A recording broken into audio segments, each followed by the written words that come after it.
The Music City returns to turn up the noise and amp up the intensity for the field of many, looking to be the third driver locked into the 2022-2023 playoffs. We're live from the virtual Nashville Superspeedway in Lebanon, Tennessee. We welcome you to the third race in Season 5 of the 4 Wide Racing Cup Series, live on MaxSpeedTV.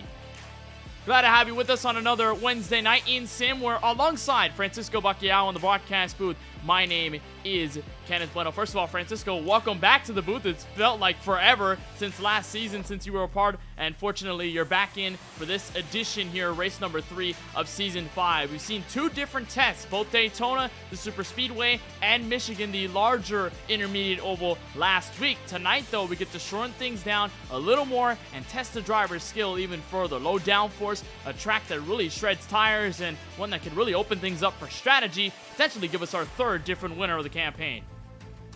Very happy to be back, Kenneth. It's been so long since I've been up here in the booth, but very happy to be back at the Nashville Superspeedway, where I was defending winner of this race, so I can't wait to see who's able to add their name to the list of winners in the 4 Wide Racing Series here. Last time we were here, I believe it was Jaden Porter who was able to grab the victory here, so we'll see if we get a first-time winner here tonight once again. And early on in the season, we'll see who decides is tonight the right opportunity to make that stride to start building towards that regular season. It's a long way to go. We have several races. We're trying to make an imprint, see who are the guys to look forward to. We have a couple of new names, guys we're used to seeing. And tonight is just going to be another one of those races where we start to see who settles into what position and who starts to make a standout for themselves. And that was a big point you made about Nashville Superspeedway and the previous history of winners. We'll talk about that in just a little bit. But Nashville Superspeedway, this is the third time in 4 Wide Racing Cup Series history that this track makes an appearance on the schedule. But one thing, Francisco, that is clear between a lot of other tracks in the campaign, even the one that we'll see in a couple of weeks' time, Watkins Glen, these tracks that have usually taken place later in the campaign, whether it be late regular season or even in the middle of the playoffs, are now starting to be the forefront of the conversation in the first stretch of races. So you're looking at Michigan, which was in the middle of the season last time around. It's the second race. Nashville Superspeedway, which was in the playoffs last time we saw it. It's the third race of the campaign. Watkins Glen was deep in the regular season. It's early in the regular season this time by. So how important are these schedule changes for these different tracks going to matter for the drivers looking to advance into the playoffs when they won't see those tracks later on like they usually would be accustomed to? It's very important because it throws a wrench into the plans and it makes things interesting and different from what it was a season ago. Last season you had, a set list amount of racetracks, and then you come around completely different way of going about it. So it kind of keeps you in check, make sure that you know what you're doing. I mean, if we go through these playoff races, we start at Bristol, which is usually a staple towards that side of the schedule. Sonoma, we're going to Sonoma for the first time in this league, I believe, and especially in the playoffs, that's going to be definitely a wild card. Pocono returns to the playoffs. We have the usual Charlotte night race in the playoffs as well. Talladega. We have Phoenix to close off the round of 10 for the Championship 5 race at Homestead Miami Speedway. And that's something I think you and I could be a little bit proud of, Kenneth. Homestead hosting the championship this season. And we've seen the different seasons of 4 Wide Racing switch between multiple different 1.5-mile tracks. And nice to see South Beach, Homestead Miami Speedway, as a part of the finale for this season forward to 2023. But talking about previous history here at Nashville Superspeedway, this track has been dominated by one team and one team only, and that's Bacchiao Bueno Racing. And we'll take a look at the highlights, some of what we saw from last season's edition. I know, Francisco, you absolutely dominated the first race that 4 Wide has ever had here at this track, but the second season around, it felt like more up in the air until the last 20 laps when Jaden Porter made this textbook pass on Brandon Banks for the race lead and never looked back, getting his first career 4 Wide Racing victory, looking for his second tonight. Jaden Porter did a good job in that race. He drove a good race. Wasn't the fastest car the whole race, but he made the most of his opportunities with the tires and pitting at the right time. Was able to pass through the field, put the gap on when he needed to just before the end of the race, and was able to clinch victory for the first time in 4 Wide Racing. Returning to the site of his first win is a big one because when you win your first race at a certain racetrack, you return to that track probably expecting the same result or maybe expecting somebody else to try something different, knowing that this time around you'll probably performance, but you know that these guys are now going to be aware of what you're capable of and probably try and do some different things to make sure that they could get the best of you today. That's going to matter for certain if you're that 28 of Jaden Porter, who definitely has the best seat in this house. But just before we get to the starting grid, let's take a look as to where we are in the virtual world. There are track map images, of course, provided to us by Google Earth. The third time we see this Nashville Super Speedway in 4-wide racing competition. It's a 1.333 mile, 2.145 kilometer D-shaped oval, opened back in 2001, closed in 2011, but returned to NASCAR competition in 2021 and still hosts races from here on out. You'll find 14 degrees of banking in turns 1 through 4, and one thing that is unique about this track compared to a lot of others we see on the schedule, this surface is made of concrete. So much like Dover, you'll see a lot of tire shredding, and you'll see a lot of the tire wear come into factor as well. So as the field sits beneath the iRacing official pace car, it is our time to take a moment to head trackside and give you your starting grid, see exactly where every driver and your favorite driver will be lining up here tonight from the Music City and the virtual Nashville Super Speedway. Jaden Porter looking to defend his crown here in Nashville. It says the fastest time in qualifying will be on pole with a 30.055. He'll be the first to see the green. He'll be joined alongside the number 1 of Lance Hill on the outside of the first row. Steven Stepien in the 8 machine is in third. You'll have Colin Forster to his outside in P4 before you'll find the drivers inside top 5 and inside P6. Austin Riddy in the 96 still looking to rebound here after what happened at Daytona and after a great finish last week. Craig Lumslugger, Championship 5 appearance driver last season round, outside row 3. AJ Green, Daniel Michel to P8, Eric Schaefer, Kyle Benson to round out your top 10. Francisco. Scott Helios will be just outside the top 10 in the 11th position. Lawson Buell in P12. He's got a couple of wins last season. Tristan Bailey's going to be in the 13th position. Cedric Hunter in the 14th position. Moving on to 15th is Brian Dixon. The owner Tyler Murray alongside him in the 16th position. Brandon Coley is going to be in the 17th position with Joe Sanchez, longtime veteran of the series, in the 18th position. Kevin D'Elia is going to be down in 19th with Brandon Banks in the 54, rounding out your top 20. Juan Jimenez is going to be in the 21st position with Brady Cox in the 22nd position. Ryan Tapp in the 24th. Moving down to Jason Hastings in the 25th position. Eric Stewart in 26th. Michael Newbrough is going to be down the order in 27th. Adam Alashire in 28th. You see Curtis Kelly there in the 7th. 29th.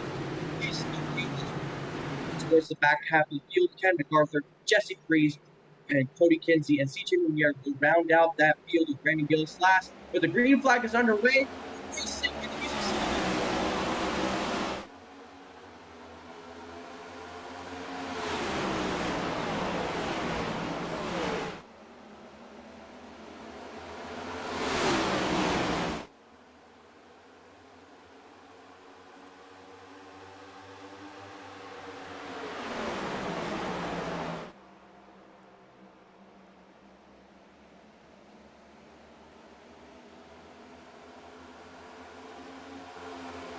Jaden Porter settling second and third. Steven Stepien fourth. Austin Riddy inside your top 5, but quick moves early on, and Lance Hill looking to take control in the opening laps.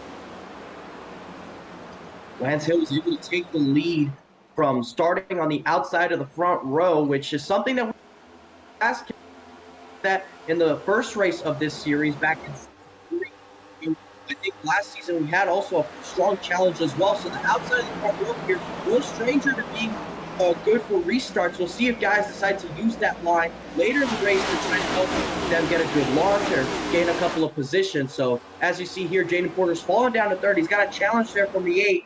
We'll see what kind of moves are done. But for the most part through the field, you're seeing a lot of single file working to that bottom, letting the tire temperatures come up, trying to get used to this racetrack. It's a long one, 150 laps around this concrete racetrack. You want to get settled in and get a rhythm.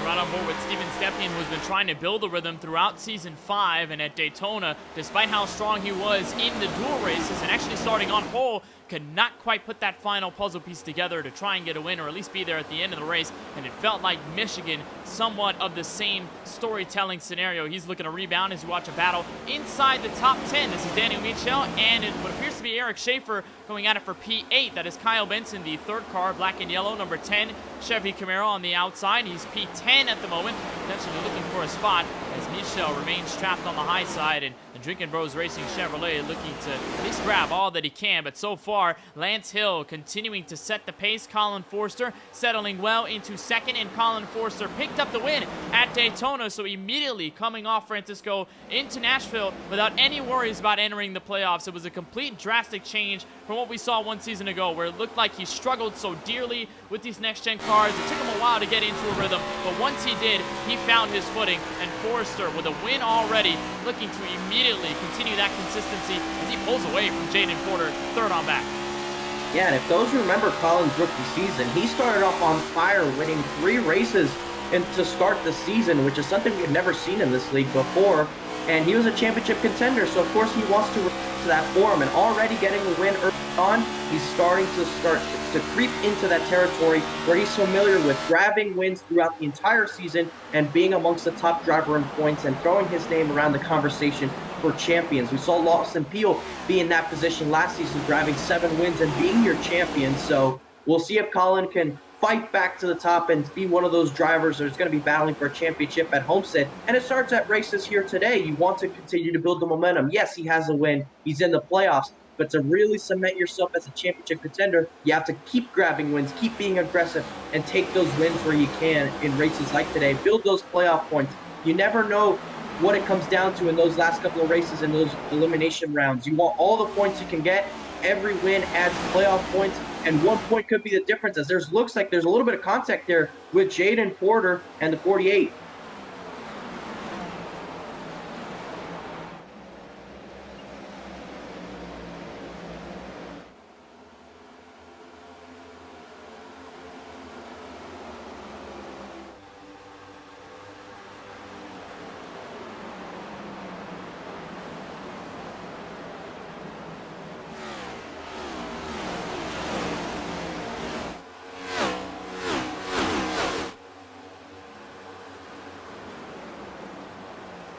Looks like some fighting behind Jaden Porter. He has fallen back to 6th after starting on pole. Remember, he was back in 3rd last time we talked about him. And there may be some fighting behind for 7th. That's AJ Green, Daniel Michel going at it as we cross the line for lap number 10 of 150. And Jaden Porter being able to hold off the competition. And one thing funny about Jaden Porter here, Francisco, is the way that he entered into the season. He was a latecomer into season number 4, picked up that win, did consistently well, even through the playoff fight when everybody was focused on the drivers in contention for the championship.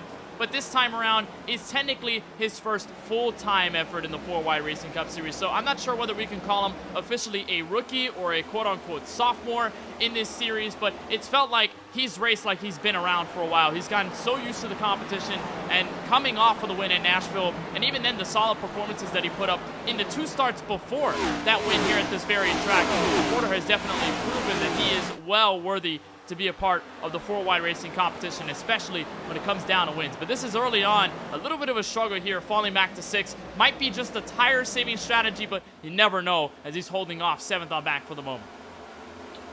It's still early in this race. We're just getting to lap 12 now, so we still don't know exactly where these cars lies. As you see a little bit of a dive back there, cars trying to fight for positions inside the top 10. But Jaden Porter, you mentioned it, Kenneth, it feels like he's been here for a long time, and that's the kind of racecraft he provides. It feels like he's a veteran, even though it's his first full season in this league. He's raced with many of these guys in different leagues and official, and of course here in the 4Wide Racing Series. So Jaden, obviously, though a rookie in the series, he has some good experience and he has wins, so he knows how to get the job done, especially here. So as the season unfolds, he's going to continue to put some experience with these guys and these cars on the racetrack, because sure, these cars have been on iRacing for almost a year and a half, especially a year with the current package, but it's still a learning process because the cars are so different. So by now, most of these guys do have a better idea of where the car is at, but much like the real-life Cup drivers have been talking about all year, Kenneth, these guys are still trying to get used to these race cars. And it looks like Daniel Micho had a struggle out of turn 4 and smacked the outside wall. Remember, he was in a battle with AJ Green for 7th, fell back, looked like he was under fire from Kyle Benson. And Daniel Michel slapping the wall. Looks like it won't do too much damage on the right side of his Camaro, but he's going to lose some more spots. That looks to be Tristan Bailey going by, Lawson Peel, rookie Cedric Hunter, and now Joe Sanchez in the 55. Look underneath, it looks like Michel will drop clearly to 14, but fortunately we'll have enough space to finally be on that inside. And one thing that we do talk about a lot here at this Nashville Super Speedway is just the favorable inside lane. You don't really see a lot of runs develop from that middle. You can't really run the top at all unless you're just going to scrub off time on purpose. You want to be at the very bottom of the track, so everybody fighting for that real estate is going to have that phenomenon go down with Michel, where he's stuck up top. Everybody performs a freight train on the inside, and if you're Michel, there's really nothing you could do but just concede, try to fight back as hard as you can, maybe, but if you don't, then concede, and then find space to settle in that bottom groove. That's been the fastest way to get around this track, and with the amount of downforce that we have in these cars, even though it's not necessarily as much as it could be, it is still relatively high compared to what we saw in the Gen 6 era. And Francisco, you have a lot of experience with that, the changes in grip and downforce between Gen 6 here and Gen 7 here. So it definitely is a fight for the bottom, and Michel struggling to get there. Yeah, and a lot of it does have to do with the diffuser that the car has. A lot of the downforce is being created underneath the cars. You see, into the wall goes that number 3 just behind. It's going to get into the outside wall and lose a couple of positions. So much like Michel, we saw a little bit earlier, Schaefer's going to get into the outside wall and lose the spot there and fall down the order. But as you were saying, Kenneth, a fight for the bottom, a lot of it has to do with the diffuser. A lot of downforce being created underneath the car. And usually when you're going at such high speeds and not having to brake a whole lot, or at least put on a lot of braking action and roll the car a little bit, you want to get to the bottom because it's the shortest way around and it provides the best momentum. When you have to do a lot of lifting and coasting, or even a lot of braking action, especially on a banked racetrack like Nashville, it opens up the track to where it can use different lanes. So with the Gen 6, when the cars had relatively less downforce and all that weight was moving around, you can kind of move around a little bit and use different lines to an advantage. Of course, tires are still favorable to be on the bottom with the way that they work here on the sim, but here you definitely want to be on the bottom. And if you can offset yourself at a certain point when you get too close to somebody, it'll help you because you'll start losing the downforce that's going to the car. You're right on board with Joe Sanchez, and this quite possibly the best view of what this next-gen car is like to drive here at Nashville Super Speedway. And one thing you're seeing there on the dash, he just shifted down into 4th gear, entering turn 2, which is something we're going to be expecting to see. And a big talking point from last season, the introduction of this next-gen car to 4-wide racing competition, was that everybody was going to start to shift when you get into those lower revs in certain parts of certain tracks on the schedule. And the phenomenon happening for the 55. He's looking to build speed and gather some momentum here on this fight, building up for 11th. This is rookie driver Cedric Hunter out of the Lights Out Esports camp, one of the newest teams into this 4-wide racing Cup Series campaign. And boy, has Hunter not disappointed in his first 3 starts. He's been able to show a lot of promise, and even though some of the results really haven't gone his way over the first 2 events, Cedric Hunter has really been consistent, has really been strong, and has shown that Lights Out Esports as a new team can contend with some of the heavy hitters. And speaking of heavy hitters, Tristan Bailey, Lawson Peel, 2 of the Titans in this series, have been around for a while. They're going at it for 10th.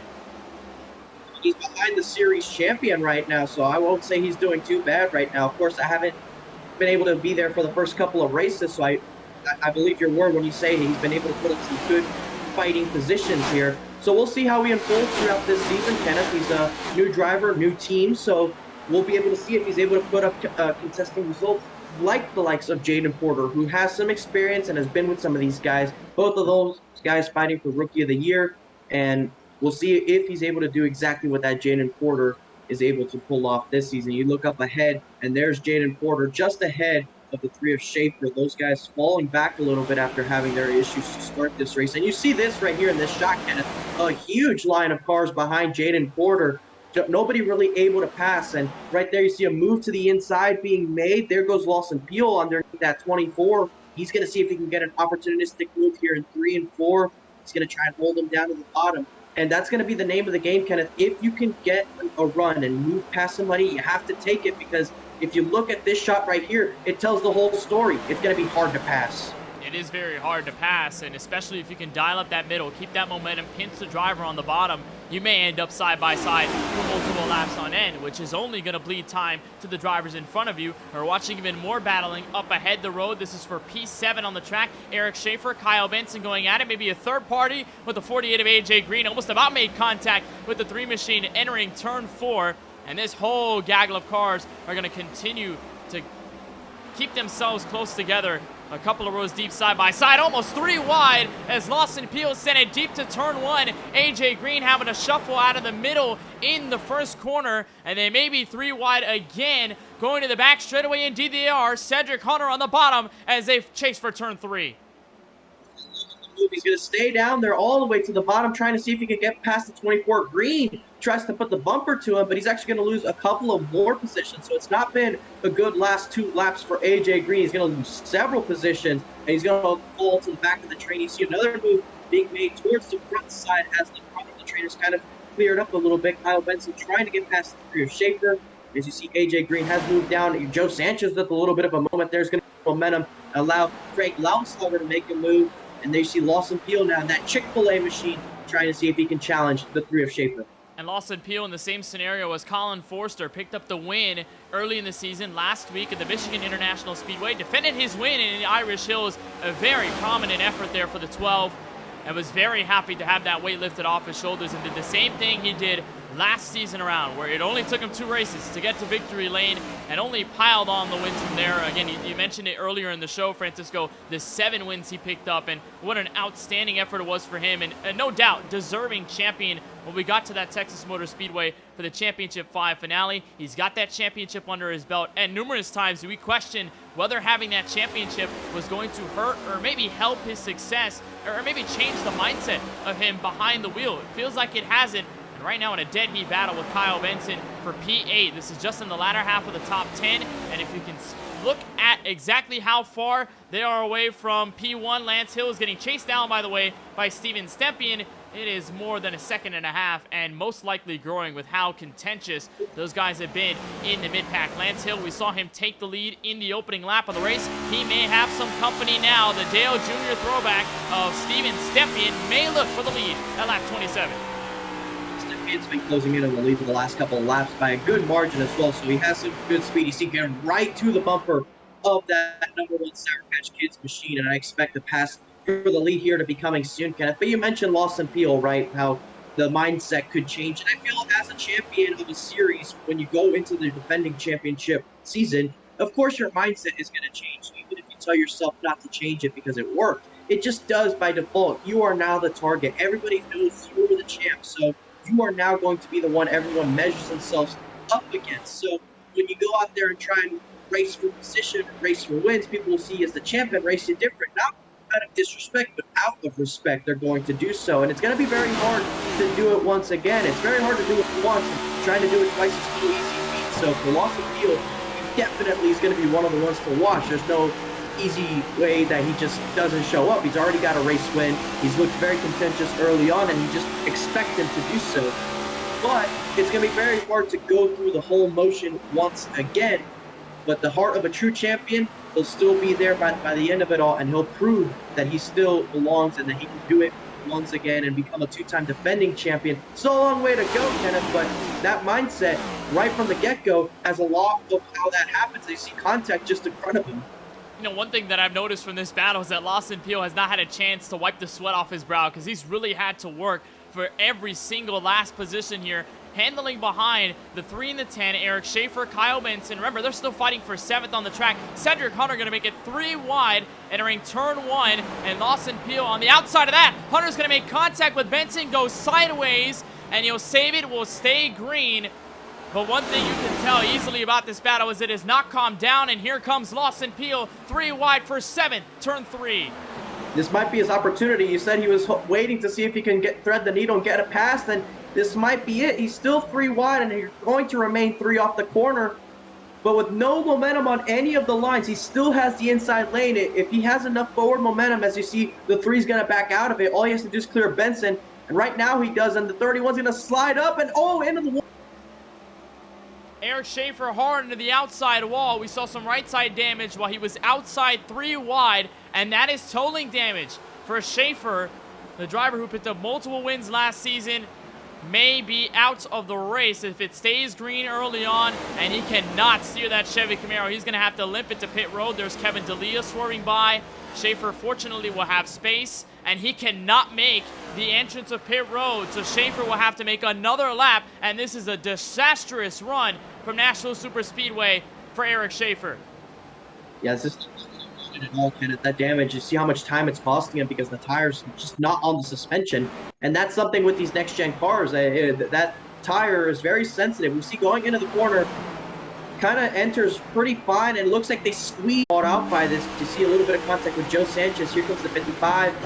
Kind of has to move up to make room on the inside, but unfortunately that catches the 3 out. He ends up into the wall, and you see the toe length just absolutely shaking the tire, and he's still going around the racetrack. He hasn't brought it down pit road yet, so I'm not sure what exactly is the motive here. I don't know if he expects a caution to be coming out in a couple laps, or if he's just trying to avoid pitting under green, Kenneth. But there you see your leader, Stimpson. He's basically going into turn 1 now. And now if you look back at Schaefer, he's on the back straightaway, so he's probably going to get lapped here very soon. As you look out ahead, there you see him back there towards the back of the field. He's about a half mile ahead, maybe a quarter mile. So soon here, Eric Schaefer's going to end up being lapped, and I'm not sure why he hasn't brought it down to pit road. And there he is now, bringing it down, he's going to have to use that fast repair, otherwise it's about a 10-minute required repair.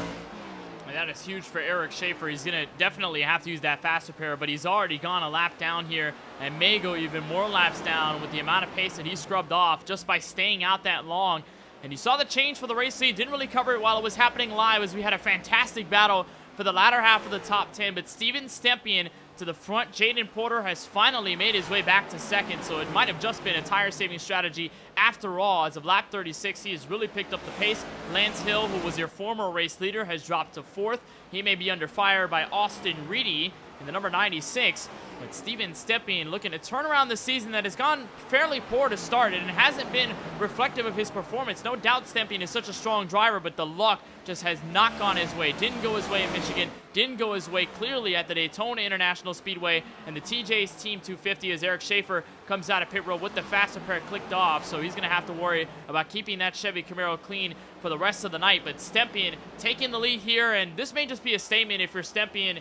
Even if you can keep yourself up here, even in the top 5, just have a solid run, try to turn around the momentum, and be able to shift the tide, because you oftentimes, Francisco, we talk about the mentality of drivers and how a string of bad races could really set them into a deep low. And for Stempien, such a strong driver behind the wheel, a lot of talent that he carries in the sim. No doubt if he can turn things here in Nashville to the positive direction, it may just be a run of momentum for this A car, and it may result in a couple of wins too. The results that a race car driver has in a race is very clear in what they end up doing. Is you see Ryan Taft with some damage to the right side of his car. He brings it down pit road. If he's able to get a good result here today, it'll do a lot for his momentum, for his mentality going forward. He's going to feel better about the races. He's going to perform better. And that's the case for everybody. You get a string of bad races, and you're not going to feel as confident because you don't have recent evidence to back up the reason why you'll do better. But as soon as you get that good result and you get another one, and then a third good result in a row, by then you'll feel better. He almost gets into the wall, so he's probably looking in that rearview mirror and seeing the 28 of Jaden Porter closing in and seeing the gap close, and he knows he's going to have a battle for the lead. Jaden Porter last season, he was fast on long runs as well, so seeing him being fast just before the green flag pit stops, not exactly new stuff out of him, but he's proving it once more as he's starting to close the gap on your race leader. Yeah, last time by 31.874 for Porter, 31.932 for Stempien. So although this A car has a lot of speed behind it, Jaden Porter is approaching, and he's looking to do the same exact thing he pulled off last season, taking the lead late in the race with 20 laps to go and just lasting over a long run better than anybody else. And it looks like we might have a change of hands for the race lead in a couple of laps' time if Porter keeps this up. By the way, that battle for 7th has all calmed down since the contact with Eric Schaefer. They all have since gone single file, so nothing to report on that side of the card. But for Jaden Porter, Steven Stempien, battle for the race lead. And again, if we stay green, may end up in our first of potentially many green flag pit stop sequences. And one thing here about Steven Stempien's paint scheme is, and even Jaden Porter's, a lot of significance between these two. Stempien, a Dale Jr. throwback, and has Elvis, obviously, on the side, the front, the rear, all over the Chevy Camaro for good reason. We're in the Music City, so you got to celebrate the culture at least a little bit. And then the number 28 machine, this is an Alex Bowman paint scheme that he ran this year, and this is also themed slightly to the Music City with a guitar on the front. There's a lot of cultural significance between these two paint schemes altogether. I know, Francisco, you've been to Nashville, so you know what that culture is like firsthand. These cars definitely showing their style a little bit this evening.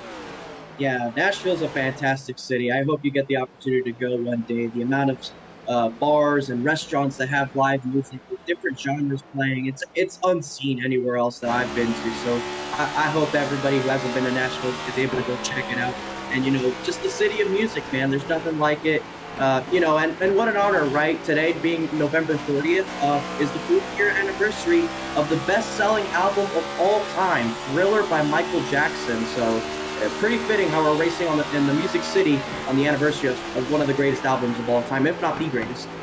I know we're past October, but Thriller is such a banger, such a great song. Yeah. And also what's funny is that you're looking on the onboard here with Lance Hill, the rear bumper of Colin Forrester. This is the Trackhouse paint scheme. That's Tootsie's, which has a location in downtown Nashville. So a little bit of the continuity there from the Music City and some of the theming that they've carried into tonight's race. And a lot of it we're going to see over the season. Obviously, with Christmas time coming around, we may see some holiday-inspired paint schemes.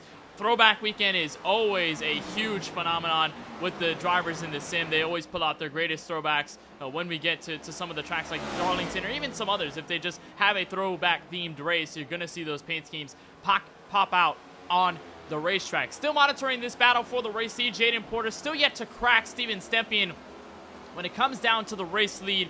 But this may also be a point of conversation. Porter may not necessarily have to get around this number 8 machine if we get to those green flag pit stops, because he's probably going to be there. But the question is, Francisco, do you want to be in the lead when those green flag pit stops begin? I think it's probably better sometimes that you are the car in second, because you kind of dictate what happens. If you're running in position, in this case, you're right behind him, you probably want to wait until about lap 50, because you can probably stop 2 times in this race and be able to do the race on just 2 pit stops instead of chancing it and maybe having to stop a 3rd time. So if you're Jaden Porter, you're probably going to wait until about lap 50, and if the leader Stempien hasn't pitted, you're going to hook left and bring it down pit road and try and get the undercut, most likely, if you're going to do 2 equal stops of about 50 laps. And if you're getting caught out, if you're the leader, because he's right behind you, he makes the move. And speaking of moves, I do believe they're battling for the lead right now. So Jaden Porter is getting past them as we speak. And there you see it for yourselves. Jaden Porter has moved past the 8 of Stempien for the race lead.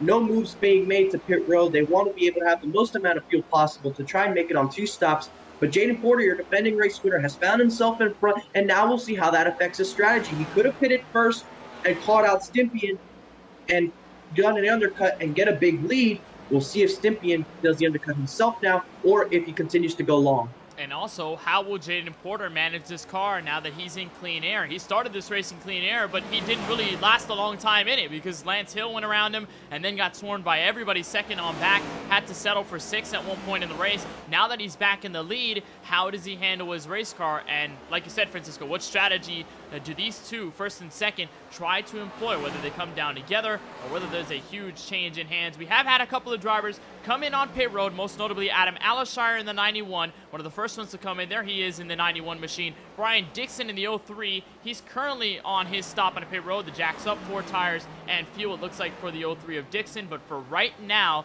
nobody else looking to come down to pit road, at least for the moment. We may see some drivers around the mid-pack try to take their stop in this time by. For the moment, it looks like everybody easily could get around 50 laps or more, maybe 55 if we could get to that mark. So at this point, everybody wanting to stay on the track, and it looks like Alashire and Dixon seem to be the outliers here. Never mind, a couple of more takers. That's Tyler Murray and Curtis Kelly, the 16 and the 71.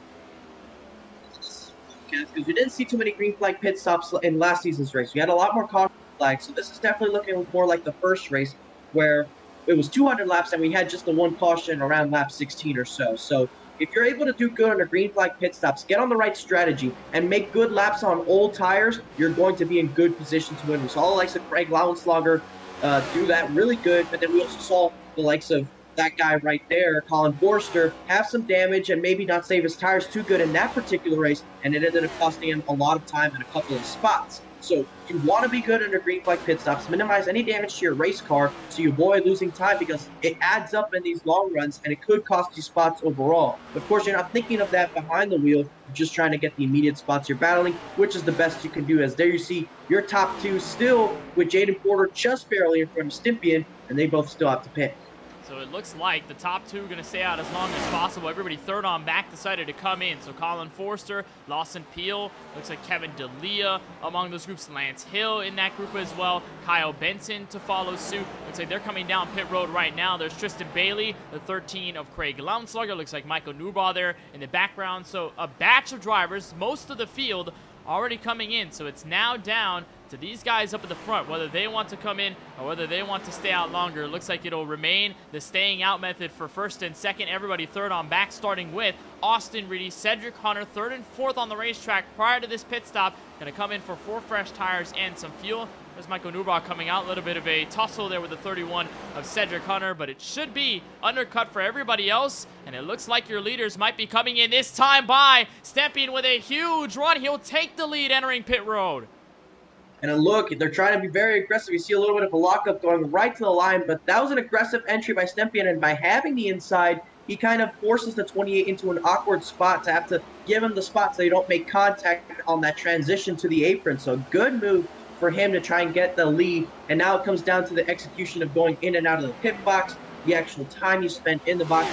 I like the fact that they went those extra 2 laps. It might not mean much for fuel, but it'll give them a tire advantage the rest of the run, and we saw Porter do an excellent job of saving said tires. So now that he starts with a little bit of an advantage, he might be able to put on a little bit more of an attack. I'm not sure if they'll be in front of everybody else when they come up to full speed, as now both of them are gone, and Stympian has the advantage over Porter. So that pit road entry proving very vital for the 8 being able to take the lead. And they see some cars are going past them that they were already in front of. There's Colin Forster. He's going to get past them, and a couple other cars as well. So we'll see how long it takes for them to run them down, Kenneth. They do have those better tires, but they should be able to do so in a couple laps. And Scott Healy's also moved up into the second spot. And there you see the gap right there. It is about 2 seconds as, wow, it looks like Porter was just barely able to hang on. He's in front of a group of cars just there. So very lucky not to come up behind those two.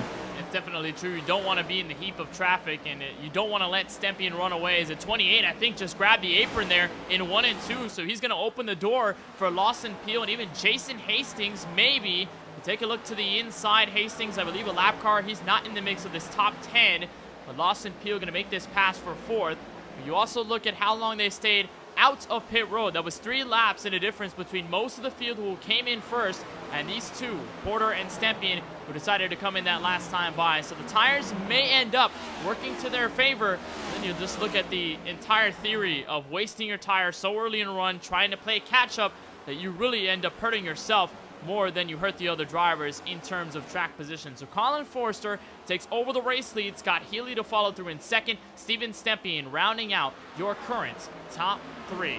So Forster continues to lead, looking for win number 2 in his 4Wide Racing Cup Series career for season number 5. We'll take a short break, but you won't miss a thing, continuing our coverage of the 4Wide Racing Cup Series and the 3rd race of the season 5 schedule from Nashville Superspeedway.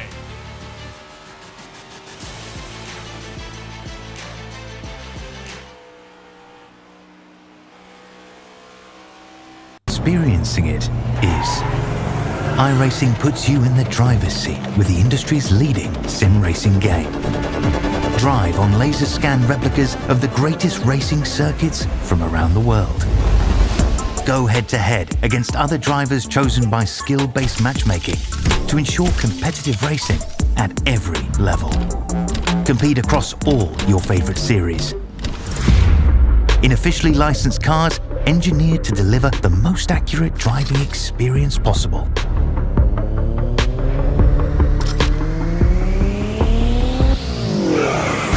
Join a race or host your own with players from across the globe. Race against the computer or in a league with friends. Feel the thrill behind the wheel. Visit iRacing.com.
Wanted the best, you got him for a rest.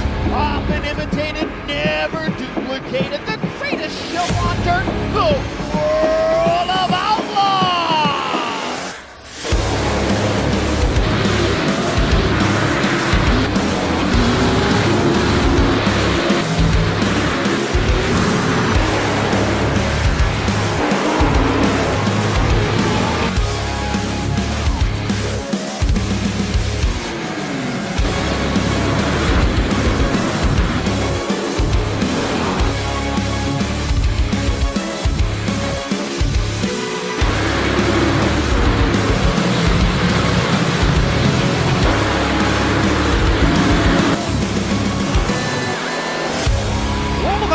Dirt Racing will be available September 27th. Pre-order your copy today.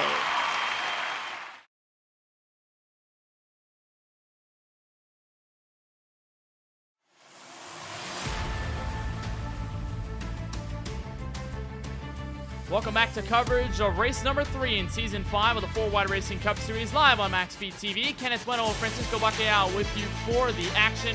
You are looking at first and second on the racetrack after the first round of green flag pit stops. It has been all Colin Forrester since your leaders Steven Stepien and Jaden Porter came down for service. He continues to lead. Stepien and Porter have since settled into third and fourth, but for the moment, it has not been their race over this long run. We may see them creep up in just a little bit if we end up in another long run like we did the first part of the race without a yellow, but so far it is Colin Forrester, your Daytona winner, looking to continue that stride of momentum and take win number 2 of the season. So Francisco, from what we've seen, like you said, a big point that you made during green flag pit stops, the lack of cautions. That first time that we visited Nashville Super Speedway, we did have cautions, but a lot of it came down along green flag runs. But then last season happened where we had way more yellows. We still did have long green flag runs to sprinkle, especially through the end.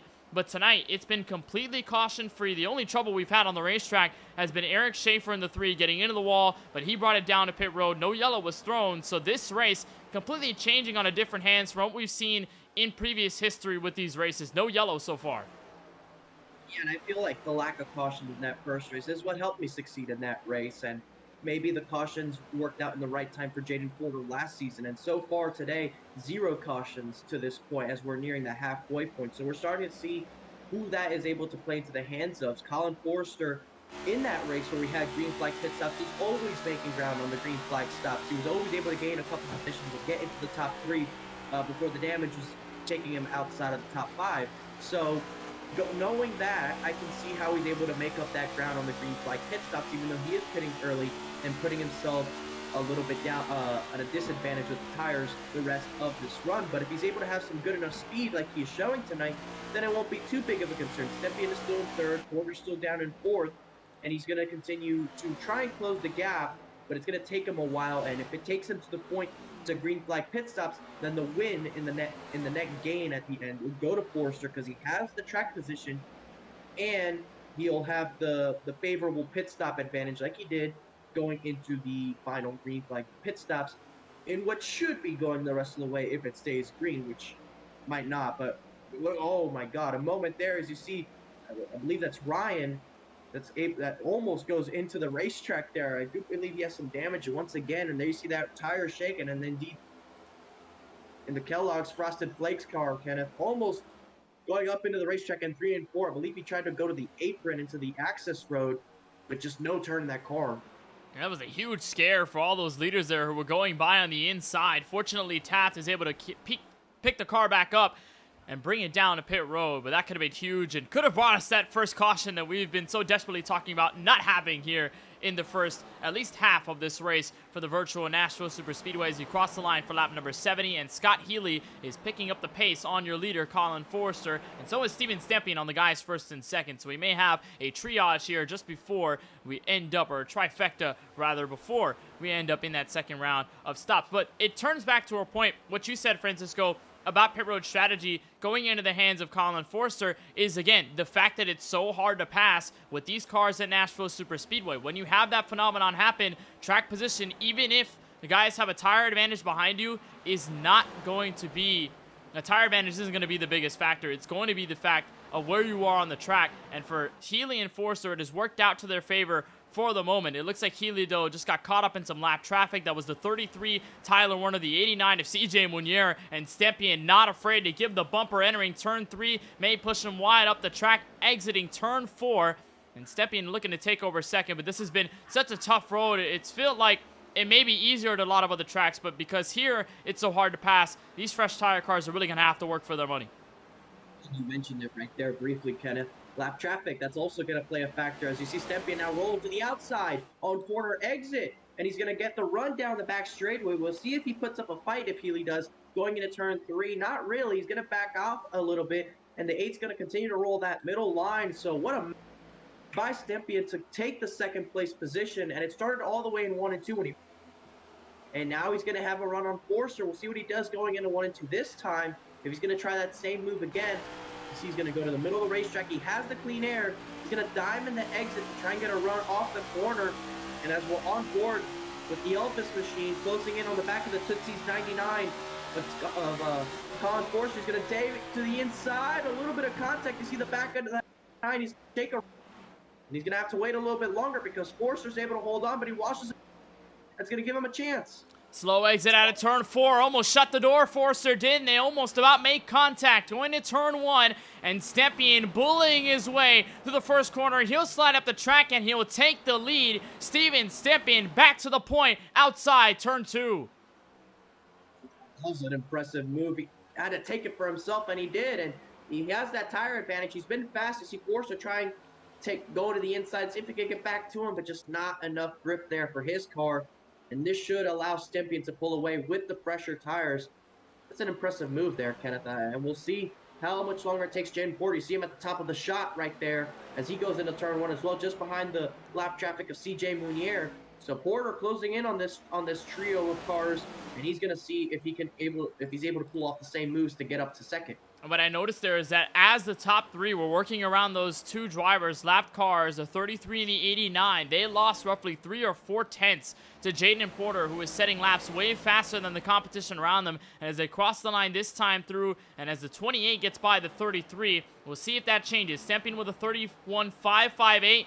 Now look at the difference. Jaden Porter a 31.363. So the 28 of Porter, the young driver, looking to get back to the front, and is putting up laps way better than the rest of your top 5. Well, you may see that 28 with the cleaner route through lap traffic now entering turn 3. Going to have a straight shot here on Healy and might just have a good look at Colin Forster and Steven Stempien. But what I want to know here, Francisco, is whether Stempien might have just burned up his tires right front. May be hurting after that slide up going against Colin Forster. Not sure if the damages are officially showing right now, but that must have hurt it just a little bit.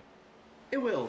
When you slide that tire, it's not going to exactly help its situation, but sometimes it's a net gain or a net loss, and in this case, it's a net gain because you had to make the move, get the clean air, get the job done, get into your rhythm, and know you're in the lead of the race. And sometimes you might have to use a little bit of the tire to do so, but like I said, it's an overall gain if you're able to make it work. It's not a gain if you do that and it doesn't work, because now it's a double loss. You don't get the track position that's going to help balance it out. and then you already hurt the tire, so you're gonna just start falling back. So he's able to do it just fine. You see Porter make the easy pass there on Scott Healy. He's gonna move now up into third and set his eyes on Colin Forster. So just like that first run, the 28 is starting to put it on, and we'll see just how big of a gap they're able to put on Colin Forster and Scott Healy before they have to come back down pit road. I believe before pit stops, it was roughly about a second or maybe a second and a half when they decided to come down pit road. Did Forster was the gap to him to the 28 of Porter. So if they're able to make a gap bigger than that, it'll play into their hands because they can go that little bit longer and have an even larger tire discrepancy. You're right on board here with Porter, who's looking on Colin Forster for second. Has a nice look also at your race leader, Stempien, who was pulled away by roughly half a second to the 99 as Forster has a rough exit out of turn 4. And Porter going to have a nice job getting around him. No real work Porter really had to do as Forster might have tagged the outside wall there in the tri-oval. And Jaden Porter shuffles up to second, entering turn 1, lap 80 into our final 70 laps here from Lebanon, Tennessee in sim. And I saw the stark contrast as well. Contrast between Stempien and Porter's route to the front. Stempien really had to fight for every last position he could get, really had to fight Forster for P1, slid up the track, went through lap traffic, had to do all that he could, and had to check up, did so much, pulling his car basically to get to P1. Porter, on the other hand, easy pass on Warner, easy pass on CJ Munier, the 2 lap cars, an easy pass on Scott Healy with a dive bomb turn 1, and now an easy pass exiting turn 4 on Colin Forster. So like you said, with Stempien's case, Francisco, a tire and using that tire more going through the field is definitely going to hurt, and we may see the exact result of that as Porter tries to clam in, and that time by set a lap 1:10 faster than your leader. Like I said, it is going to hurt, but this clean air is going to help him try and calm down the tire, at least the temperature, which should help him at least in the next couple of laps. You'll be losing a little bit of time to the 28 of Porter or Stempien, but overall it's a gain because he won't continue to lose time or be back there. I feel like if he would have lost a little bit more time trying to try some different stuff, he might have already been caught and had some worse tires on his hands. So it depends on what you have to do in that moment. And of course, lap traffic still plays a role as there's several cars laid out in front of him that he has to get around in the next couple laps before we pit under green. You see one right there just in front of him that he's going to have to maneuver here in the next corner or two before he completes this lap, probably going into turn 3, and it's the 57, I believe, Ken MacArthur, that he's going to have to get around here real quick. Indeed, that is the 97. We'll see what MacArthur does. It looks like he's just going to stay high on the 14 degrees of banking and not going to give the leader that much of a fight there to get around. We'll see exactly what he does for Porter. We can imagine he'll do the very same. And MacArthur just hanging back there in his Ford Mustang as he currently sits at the moment P24 out on the racetrack just in front of CJ Munier and Tyler Warner, the 2 aforementioned drivers that these lead lap cars had to go through and some of that lap traffic. And also to note as well, these drivers went roughly 50 laps, the longest stretch of a run, most notably Stempien and Porter, and then they could pit here theoretically lap 100 maybe to lap 105, and that should be the last stop of the race. So we could see the most pivotal stop happen in just a little bit. That is, of course, if we stay green. If no yellows come out, we are expecting one more stop. But we do know tires are a premium here at a track like Nashville Superspeedway, so a caution could easily shake this strategy game up. Here's a look at Cedric Hunter in the number 31 in a P6 right now, and currently the battle for 5th through 7th really hasn't been contentious at all. Austin Reedy has pulled away by 1.4 seconds to the driver in this pink Hello Kitty machine in P6. Lawson Peel, your defending series champion, who got the win at Michigan last week, he currently sits in 7th. Joe Sanchez has made a quiet run tonight in your top 10. P8, Kyle Benson and Tristan Bailey may be really the first battle out on the racetrack. And Kyle Benson was not here last week in Michigan, did not get the points for that, was there at Daytona, but didn't have the finish to show for it. And then Tristan Bailey was such a big part of that race last week. Both of these guys for the Murray Reedy Motorsports camp. And these guys really looking to turn around as a team after the first 2 weeks really hasn't been the greatest. But there has been some steps in the right direction, and Michigan really was that for Bailey and for Reedy. Even without having Benson on track, those two worked so fluently together that really they didn't get a race win by any stretch of the imagination, but they performed so well that you have to take note of that for any other race later in the campaign, how well they're going to be able to function as a team, work cohesively, and gather points. Because right now, as it stands, Murray Reedy Motorsports has P5 on the racetrack, P9, and P10. Great points tonight from Nashville if they can keep it. Yeah, great teamwork going on out here. We've seen a lot of great teams assembled in the past, Kenneth, and even right now, one of the most dominant seasons by any team we've ever seen in 4-wide was that season 3 by Stocks Motorsports. They were just winning so many races, and they won the championship with AJ Green in the 48 that year. They had actually 4 of the championship 5 that season, if I remember correctly. So that was really great stuff by them, and we've seen a lot of new teams being made now that are still contentious. The ever long-lasting Murray Reedy Motorsports, the now Trackhouse Racing with Lance Hill, Adam Out, the long-living Stonks Motorsports still able to do the success that they have. Southern Heat Racing with Blauenslager. A lot of guys, Kenneth, have been able to bring a lot of team success and make a lot of stuff work, and it's not easy having to and sometimes so many people, and those who are able to pull it off, you see that they're able to rile in success. And look at this, the caution flag waves on lap 89. I'm not exactly seeing on my end what exactly has brought out this caution, but an interesting time in the race to have a caution, Kenneth, because it is just over 60 laps to go. It's very tight on fuel. Everybody's going to come down pit road for sure, but is this the last stop? We'll see. We'll exactly see what happened on the caution. And look what happened here in turn 4. A huge slam to the outside wall for Adam Alashire. And that was Kevin D'Elia that got into him as they were exiting the corner. Here's a look at Alashire. Well, this is an odd scene as D'Elia rides high up on the banking and then just cuts down as Alashire comes up and just smashes them up on the outside wall, the safer barrier. And you can see the totaling damage on both sides of the front end for the 91. D'Elia slipping through the grass and able to bring it down pit road. But I'm not sure exactly what happened. Here's a look from the 53 of D'Elia. Yeah, this is a confusing incident, and I'm not sure if anything happened before this. We saw this as early as going into turn 3. We don't know if anything happened in turn 2 that may have applied into any of this. It's very confusing. He's just kind of coming down the racetrack. I'm not sure if you saw him or not, but that was hard contact right on the exit of the corner. But you see right there, Stympian looks like he had to back up a little bit before getting service to his car. That's definitely going to cost him the lead, and it might cost him a spot or two as you see more cars are coming in. And look at that, the one, he misses his pit stall. He's going to have to go around and come back and pit against the Lance Hill's going to lose track position. And there you see Porter takes the lead. The 96 moves up into second. It's Stympian falling down to third after missing his pit stall and having to back up just that little bit of a fraction. And just how much mistakes matter in a race like this. And our first caution comes out at lap 90, something we have not seen in the previous 2 installments of the 4-Wide Racing Cup Series here at this track. And now this is definitely going to shake up the strategy, because all these guys taking roughly 14 and a half, 15-second stops. That's 4 tires and fuel. That should get you maybe to lap 140, maybe to lap 145 if you extend it all the way.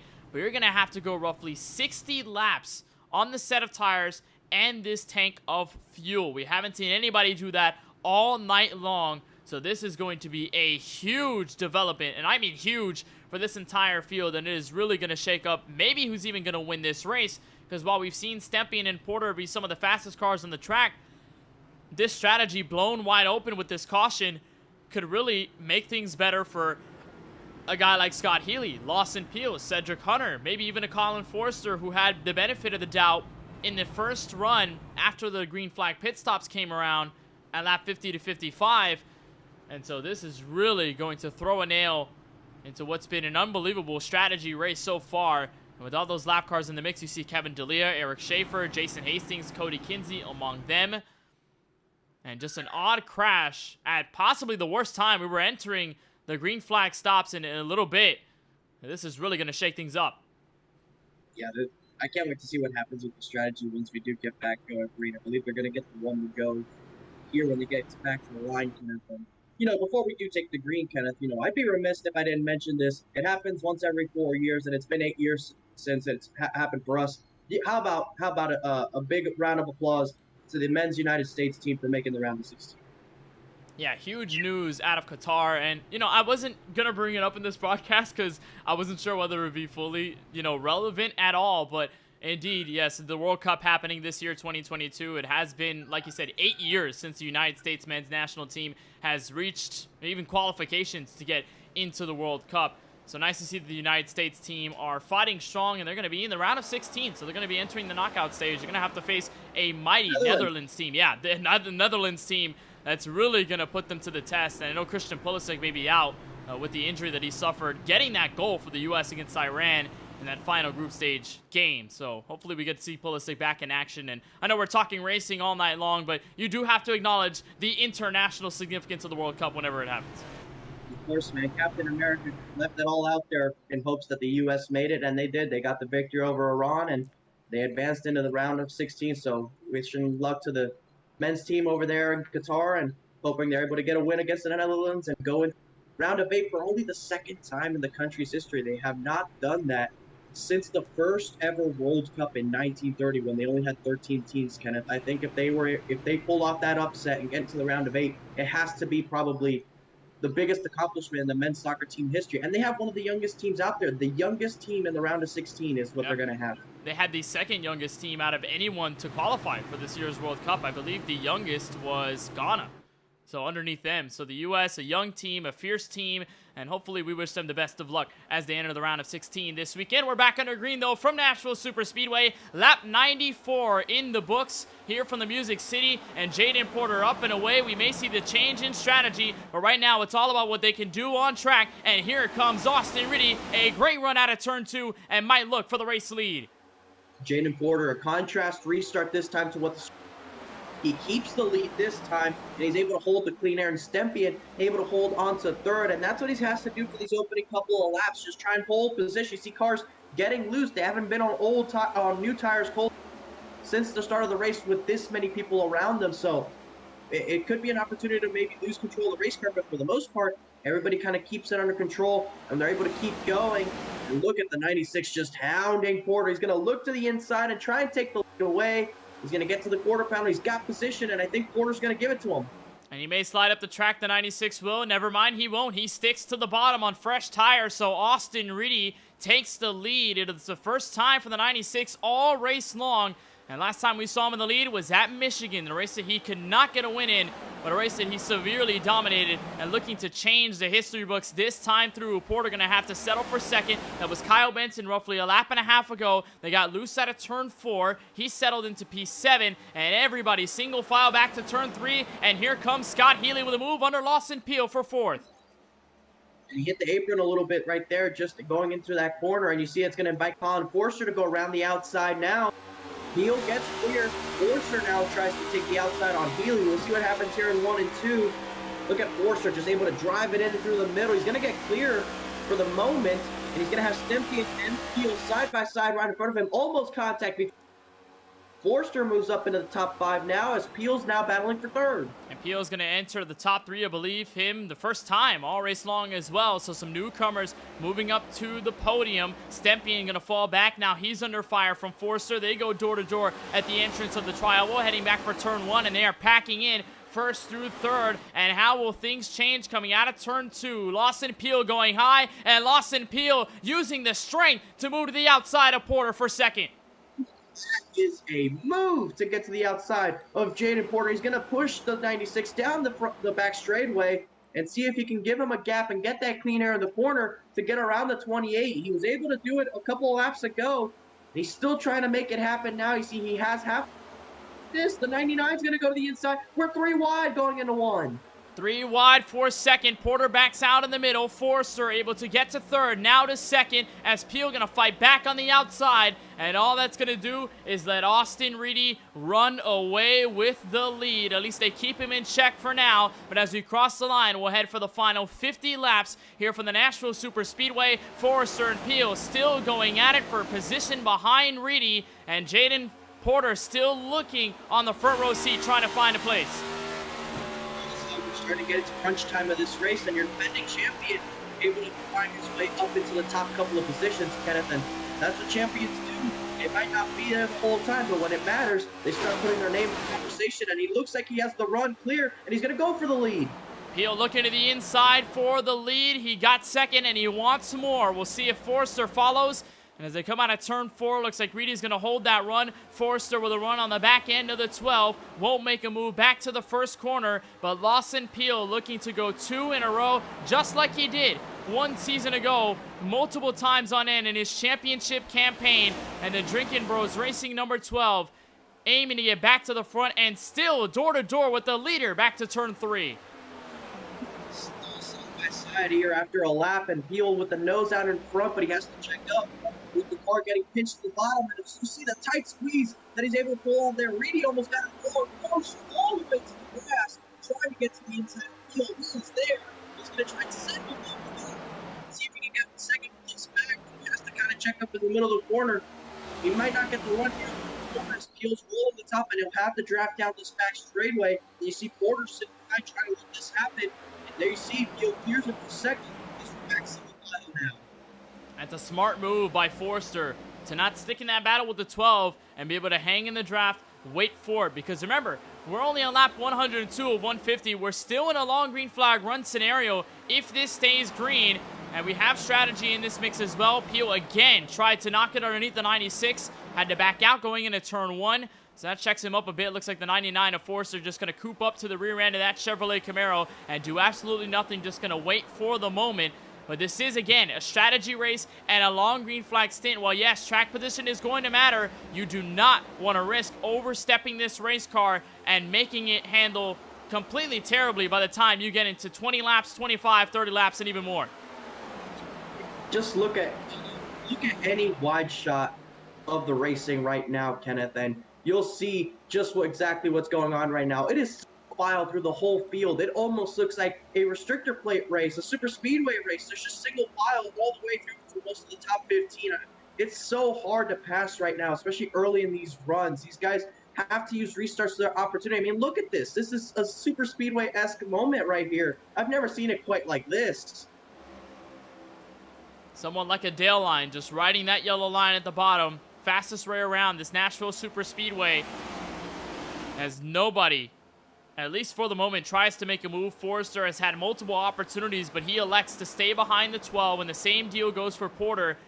And they understand long green flag run may just be in the cards, as we may have a first pass into the top 10 since that challenge for the lead. Kyle Benson looking to the inside of Scott Healy. This is for P6.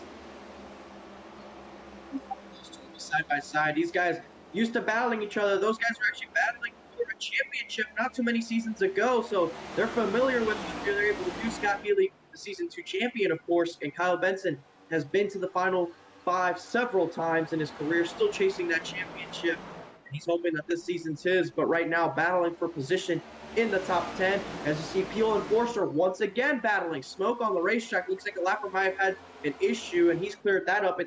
Looks like somebody in the back, but we do have a challenge up at the front, Kenneth. Some great stuff going on for the lead. And now they challenge for third. We can identify that with CJ Munier, who went sideways entering pit road, had some smoke billow out of his Camaro. He's safely, though, in the pit lane. No caution will fly. And Jaden Porter going to win the battle for third, so he'll be behind Lawson Peel this time through. And a battle here for P6 again. Scott Healy, Kyle Benson, same patrons, but switcheroo this time. Healy on the inside, Benson up top. And Stepien has struggled this run, Kenneth. He has slowed down a bit. He's just the 6th spot. But you see Porter is now out ahead of him, and he's got a hand in the top 2. He's not careful here. It could just get away from him. But also, we're not in these race cars. We don't know how much fuel that these cars have left in them. We saw guys able to go as long as maybe 55 laps, I believe.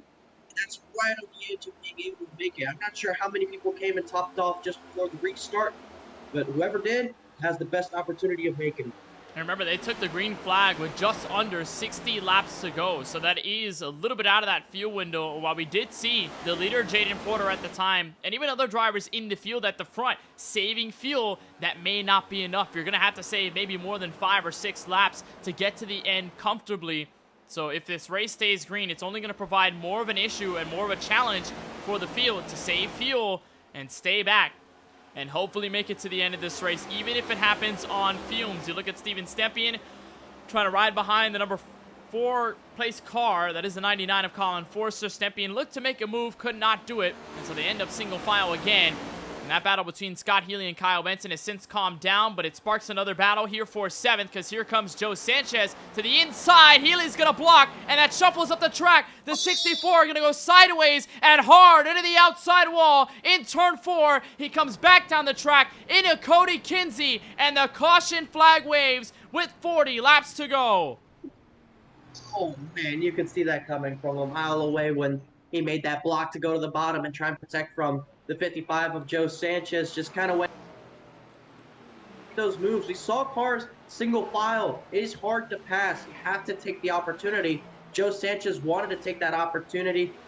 The 64 wanted to deny him that, and the result was that it drove the 64 a little bit harder into the corner than he was expecting, makes contact, almost saves it, overcorrects it, of course, with the rack and pinion steering, and then he gets a little bit of extra carnage as he comes back down. So there you see the contact, kind of drives him into the corner, hits the 10 of Benson, almost saves it, overcorrects it to the wall, broken toe link, and right there just tags Kinsey, and he's going to end up towards the inside of the racetrack. And Kinsey, of course, hard into the wall, and I believe made contact with at least another car when he was in his spinning motion. So you see right there, Sanchez kind of drives it in as well, kind of just trying to keep the position, and they're probably not appreciating the block there, as he did end up in the middle of the racetrack a little bit later in the corner. But as you see here, Kinsey gets hit and a couple other cars involved, and that's just a little bit of an effect. He just barely gets clipped and hard into the wall, and you see more cars involved. You see the 0 Jesse Freeze,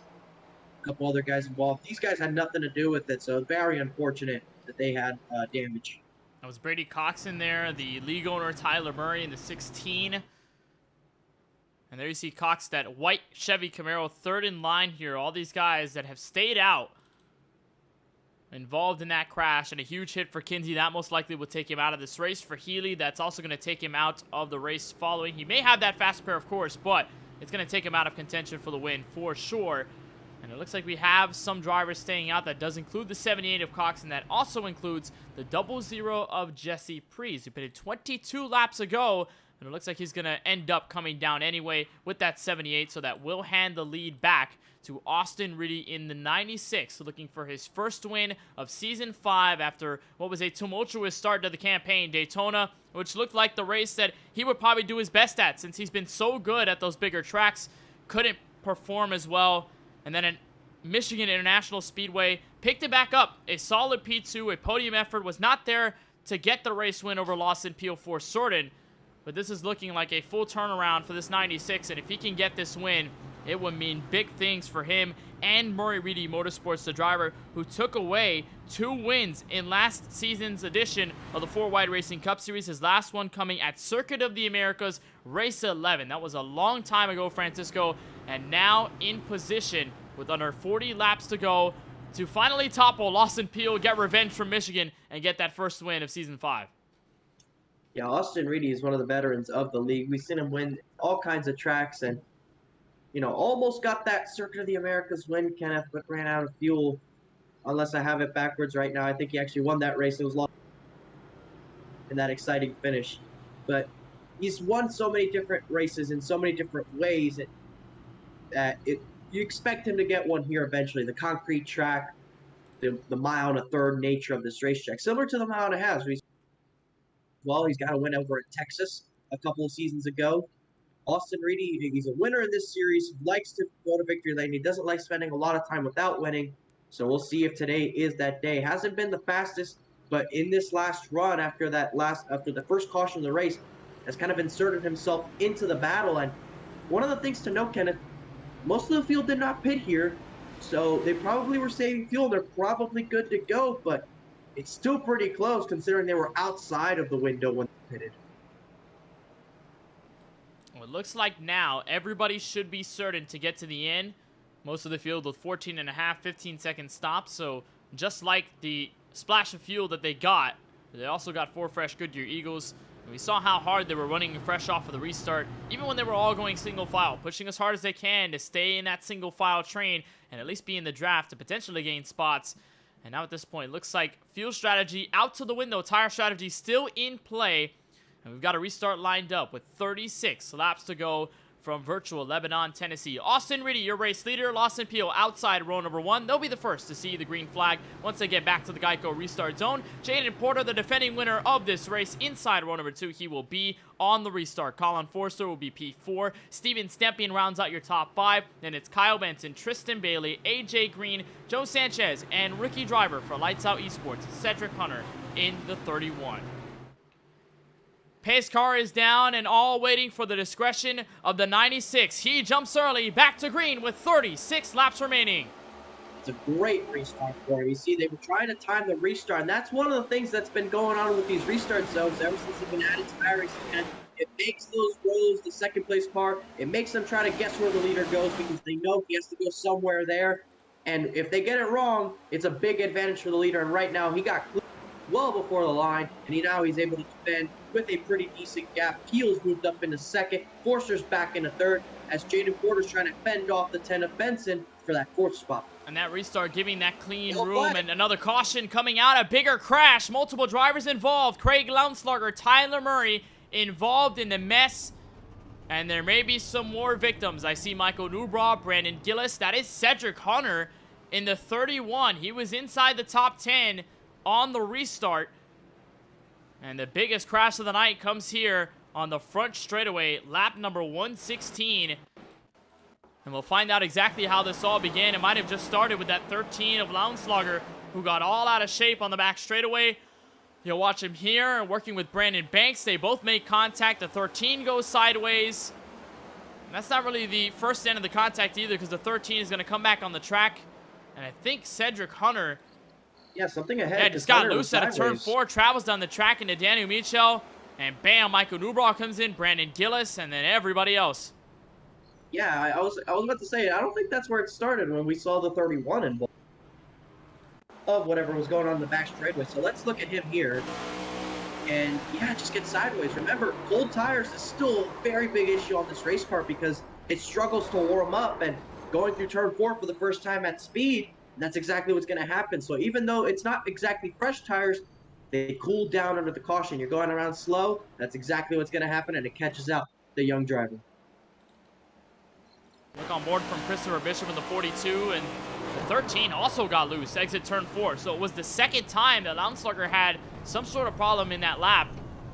And the 42 just going sideways, Newbraw slamming into the front end of Cedric Hunter's machine, giving him the damage. So we may see a lot of fast repairs be burned. You see the right front tolling damage on the 42. That was a big topic of conversation last season with the introduction of the new damage model for these next-gen cars, is that you have to worry about tolling damage that completely debilitates any chance of steering. And so the 42 going to burn off that fast repair. It looks like Hunter's going to do the same. It's also going to follow suit for league owner Tyler Murray. He had enough of all the damage he picked up from the crash. There's Brandon Gillis also getting his fast repair, just exiting the pit road. And a large wreck happening with multiple drivers, and even some of the more consistent drivers that we've seen all night long. Hunter inside the top 10, Craig Lounslugger running well. Really not much to say about either of those two, except for the fact that they were just running decently and just trying to put up some good points efforts coming out of race number 3. All of that seems to be dashed, quite frankly, and they're going to have to work from the very rear of the tail end in this lead lap if they want to get back to points-paying positions and give themselves a shot of at least getting some momentum heading into Watkins Glen 1 week from tonight, which, by the way, we each have a little bit of a chance to talk about. By the way, that is 2 weeks from tonight, not 1 week from tonight. We do have a little break in between in early December, but Watkins Glen, another track, Francisco, another culprit, being a track that we usually are accustomed to seeing late in the regular season, but this time we're seeing it so early that it may just prove as a pivotal race for each and every driver in the campaign. It'll be our first trip to a road course in season number 5, and Watkins Glen provided a crazy race last time we were there. I know there were some server connectivity issues. iRacing was down at that time, so there was some problems there that we had to overcome, but we had some great racing at that track regardless. Yeah, man, that was definitely an interesting night all over the iRacing platform, to say the least. But, you know, it being our first road course race of the season, Kenneth, you look back to season 4 had great road course racing, and not just great racing overall, but great battles for wins, memorable ones all the time. So if we're able to have the exact same kind of battles this time around, I expect more people to tune into these road course races than usual because normally when you think of road course racing, you think of a large gap, mostly strategy because you don't have the cautions and all that. No, sir. We might as well have another battle in our hands, and it might come down to the last couple laps. We saw at Road America last year a huge battle with Lance Hill. They made contact. Both of them go off the track. It was Lance Hill taking his first career win. I mentioned it a couple minutes ago. That Coda finish. That was probably the best finish of the season, Kenneth. That Coda finish. They were both saving fuel. It was the 96 at that time was Austin Reedy and Lawson Peel saving fuel. One of them spun with like 2 to go and was able to get back up there. It had to have been the best finish of the season, at least for the battle for the win. I've never seen anything quite like that. Might have just been the ultimate test of driver skill because they were battling that road course, which is so tough, and then battling the next-gen cars, tire wear, and then having to think constantly about fuel strategy while also battling for the win in the final handful of corners. And the spin. Yeah, and the spins. We saw the mistakes out of all of them, and then Lawson Peel spinning, Austin Reedy getting the win. Fantastic road course racing we saw in Season 4 for the win and even throughout the field. Hopefully we see a lot of the same this time around in Season 5. Austin Reedy, who was the benefactor of that Coda race, looking to grab his first win in this season. Green flag back in the air with just about 30 laps to go, and already the battle for second, heating up contact in the midst of the top 5. You see a little bit in the back. You see cars are flying all over the place, trying to find a way around. That's AJ Green who had a moment. He's able to keep it going. Looks like most of the field got clean. A couple of cars might have a little bit of damage there, but everybody pointed in the right direction. Forster settles in second. It's going to be Peel in third. Benson steals the spot away from Porter. He moves up into fourth as Porter drops down to fifth, and Stimpian down to seventh. He's trying to take that spot back up into sixth. And you saw Bailey slide up the track in that far shot coming out of turn 4. Stempian looking for the spot once more. May not get it completely out of turn 2. And now we may have a fight for the race lead because here comes Colin Forster with a head of steam, and he will take it away from the 96. Forster has the nose in front. Can he get clear? He does. And look at Reed. He's going to corner. He's going to save it, but it's going to cost him positions. Here comes the 12, the 10, the 28. They're going to split him left and right going into turn 1, and that opens the door for the 28 to maybe try and retake the third spot away from Benson. That's a costly move and a mistake by the 96. It drops him to 5th, and now here's his Murray Reedy Motorsports teammate Kyle Benson stepping into the top 3 for the first time all race long. And Jaden Porter looking to maintain grip on the bottom, and they'll remain door-to-door. They're also side-by-side for P6. Stempian still going at it with another Murray Reedy Motorsports car in the 24 of Tristan Bailey. The whole team is here, but all trying to catch Colin Forster in the lead by 0.2 of a second.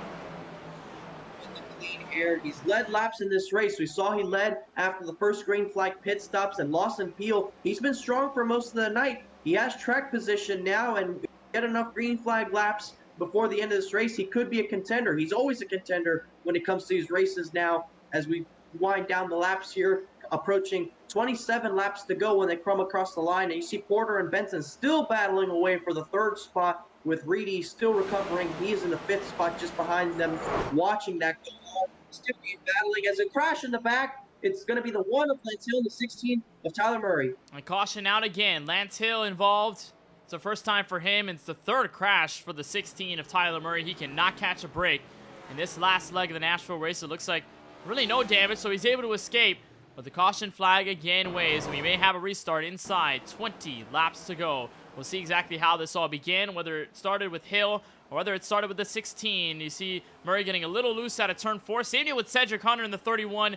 So it looks like Hunter's going to get by. Lance Hill looking outside 3 wide. And the real estate just runs out. 31 tags the 16. Lance Hill nowhere to go. And the 16 just pile drives the outside wall and can't move anywhere. Just unfortunate circumstances there that involved both these drivers. He gets loose there off turn 4. Ends up in a 3 wide situation in the trial one. Just not enough road. Doesn't realize it. Realizes it too late. Fortunately, the 31's able to get through with minimalistic damage. He's probably going to have to come back down pit road as he was the meat in that sandwich. We're right on board with the 1. Now you see he sees both of them get loose. Goes around the outside, and you can put yourself in a tough spot because you're probably going to get the least amount of room, and then right there, boom. So the 16 is definitely going to have a lot of front end and suspension damage. Hill might get left front damage. I haven't exactly got a good look at it, but I think the tire's still rotating, so it might not be required damage on the one car, but definitely some really bad damage. And there you see the 16 is going to have to repair again. He'll probably use the fast repair on one of these last couple of cautions. He's been involved in several of these. How about that, Kenneth? It's this race is quickly turned around. It's almost like we didn't go the first 90 laps. It's almost like we jinxed it as well. And look who's also on pit road. Steven Stepien in the 8 machine. Ooh. Is this an unscheduled pit stop or is this a scheduled strategy call? He went all by himself. Remember, he was inside the top 6. And Stepien, who was in the lead pack, coming out of pit road. And he's going to drop deep within the top 15 and even your top 20. So this may be big for Stepien, trying to do something different as your leaders stay out and Colin Forster holds on to the lead. I think that might be the idea here with Stepien is that he was in 6th, he was kind of losing spots in some of these starts, just kind of battle away with the times. Obviously, if we keep getting cautions, it might not work out in his favor, just because he won't get the opportunity to pass cars. But he's probably in the mindset of he probably has nothing to lose at this point, because he's not the one battling for the lead anymore. He's running 6th, and he feels that maybe to give himself a better opportunity to go back to the lead and challenge for the win, it's to take the tires now and ensure himself the fuel. I think with the cautions we've had, these guys might be fine on fuel, so I think that might be out of the question, but definitely put himself on a better tire strategy and see what he can do with it, because it'll open it up. At the end of the day, that is about a 30, almost 40 lap difference on tires that he's going to have. I give him credit. He's going to try something here, see if it works out. He's going to restart deep in the field, but with an advantage that big, you'd think he might be able to gain a couple spots. So he's going to restart 18th on the track. That's behind the 49 of Jason Hastings, in front of the 53 of Kevin D'Elia as everybody picks back up. And all of them still behind the iRacing official pace car, which it looks like we'll get the 1 to green signal next time by. Also to let you know on the DNF list here from Nashville Super Speedway, it starts with 31st place Brandon Gillis. We saw him involved in that big crash on the front straightaway. He has since put it behind the wall, 7 laps down and counting. Ryan Taft had multiple issues tonight at Nashville and finally decided to call it quits. 32nd he will finish. Adam Alashire got caught up in a big crash with Kevin D'Elia smacking the outside wall. He also decided to pull it to the garage. 33rd he will finish. Brian Dixon 34th, and Juan Jimenez in the 22 machine.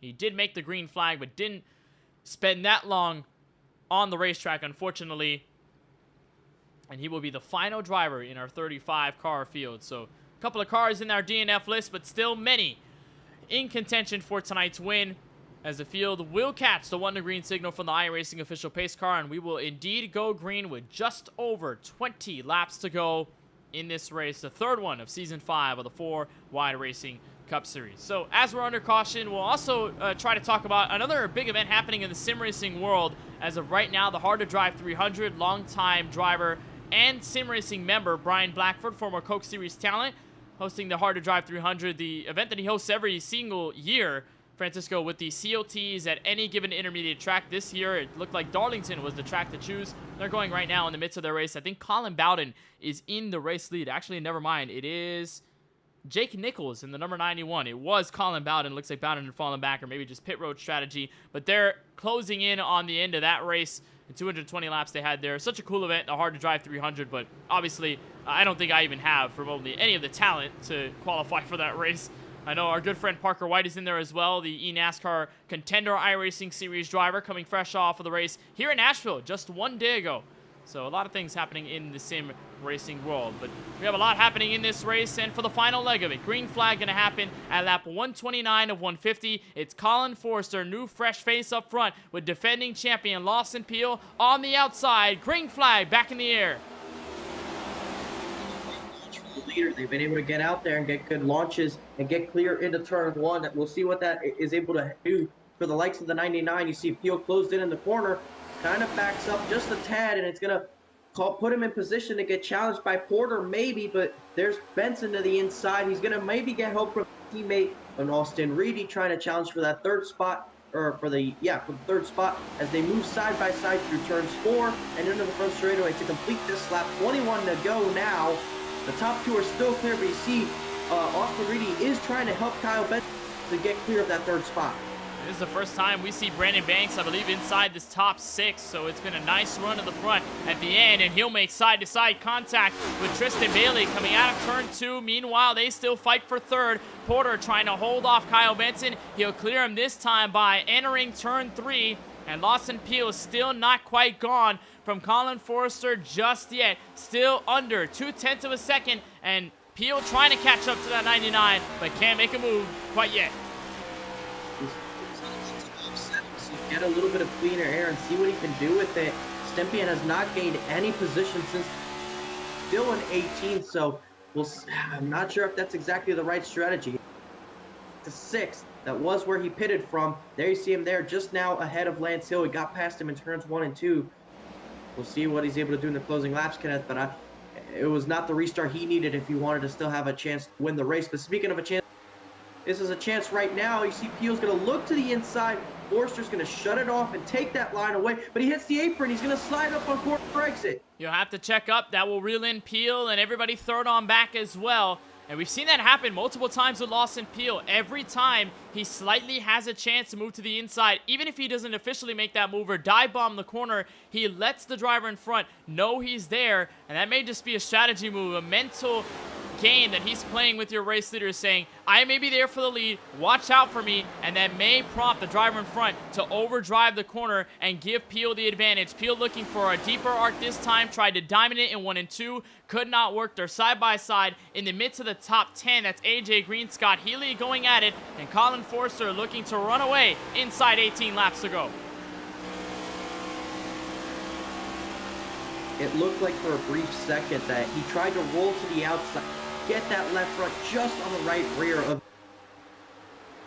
the amount of differences you can sense in the race car that changes that when that happens. It's very different. It's a complete contrast in how you have to slow down because the grip isn't there. Look at this blocking going on with Jaden Porter forcing Benson all the way to the bottom and have a really shallow in defense of this third spot, and Benson's going to stay side by side, and he's continuing to get the teammate help. And look at Porter, he's going to try and forcibly shut it clear going into turn 1, so he is trying to make sure he stays in the third spot. He feels he can battle for the lead still. He's just waiting for the tires to come in. And that's also big here. 4th, 5th, and 6th. Benson, Reedy, and Tristan Bailey, all of them a part of that Murray Reedy Motorsports camp. They can manipulate the positioning here, especially if they can get around Jaden Porter.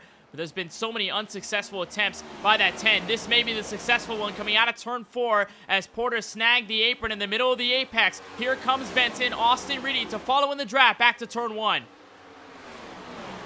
You'll see here, he's got the nose advantage now, but Porter's just been able to good defense on the outside, going back on to the back straightaway. And you see that Reedy's trying to do what he can to help with draft and pushing, but Porter, it's just that much of a stronger car today. He's just able to use the outside, stay clear of Benson. If he can just get away just a little bit and not have to battle him, he could be in the top 2 discussion and make it a top 3 battle for the lead.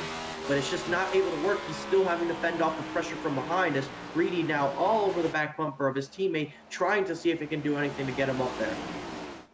He hasn't been able to shake the 28 so far for third. That's allowed the top 2 to run away and open the gap by roughly 0.3 of a second and slightly growing, although they're all single file for the moment, and that may change in just a little bit. You look at the entire field, almost everybody all in that single train looking to manage this race into the final 13 laps. The sun is setting slightly here in Lebanon, Tennessee. That may change the factor of this race with the shade that's out on the racetrack, because there's way more sun on the track than we've seen almost all race long. And this is a great run by your defending series champion, Forrester, blocking all the way to the bottom of the back straightaway. Not enough. You see Peel still finds the hole to the inside. It's a really shallow entry, though. If he can keep the position on corner X, it's going to be huge, and he does. Contact between your 2 leaders, but Peel is still there entering turn 1. It took many laps over and over for Peel to finally get a run in this 99, and can he quite make it stick for now? Answer is no. Forster with a head of steam out of turn 2, some draft help. They're side by side for 4th, but Peel still underneath for 1st. Back to turn 3. And you can see Porter's trying to figure out who to go with to try and help him clear. He gets in front of the rest of the field. He's going to take the top. as we approach 11 laps to go. He now gets to dictate where the clean air is and how he can defend against Forster. Forster's going to try and fight this back. He does not want to let this go without a fight. They all stacked up, fourth on back. That was Austin Reedy, Tristan Bailey, Kyle Benson, all getting tucked in together. And now here comes Forster, back with a fight. A retaliation entering turn 3 as Austin Reedy tries to force his way into third. The 12 will slide up the track. The 99 moves back under, and Forster taking back control, moving to 10 laps to go. And they're still battling away, and now here comes the 28 of Porter. He's to the inside of Peel. If he's able to find enough clean air behind the 99, he could find himself up into second, and he is starting to get faster as this run goes on. Third, keeping in touch with this top 2. He felt like he had a chance. You see him side drafting now, trying to see if he can take the second spot away, but with the dirty air in front of him, it's going to be tough in these corners. But look how high that 12's been running. It gives him great exit speed here off the corner, but he has to check up as he gets into the wall.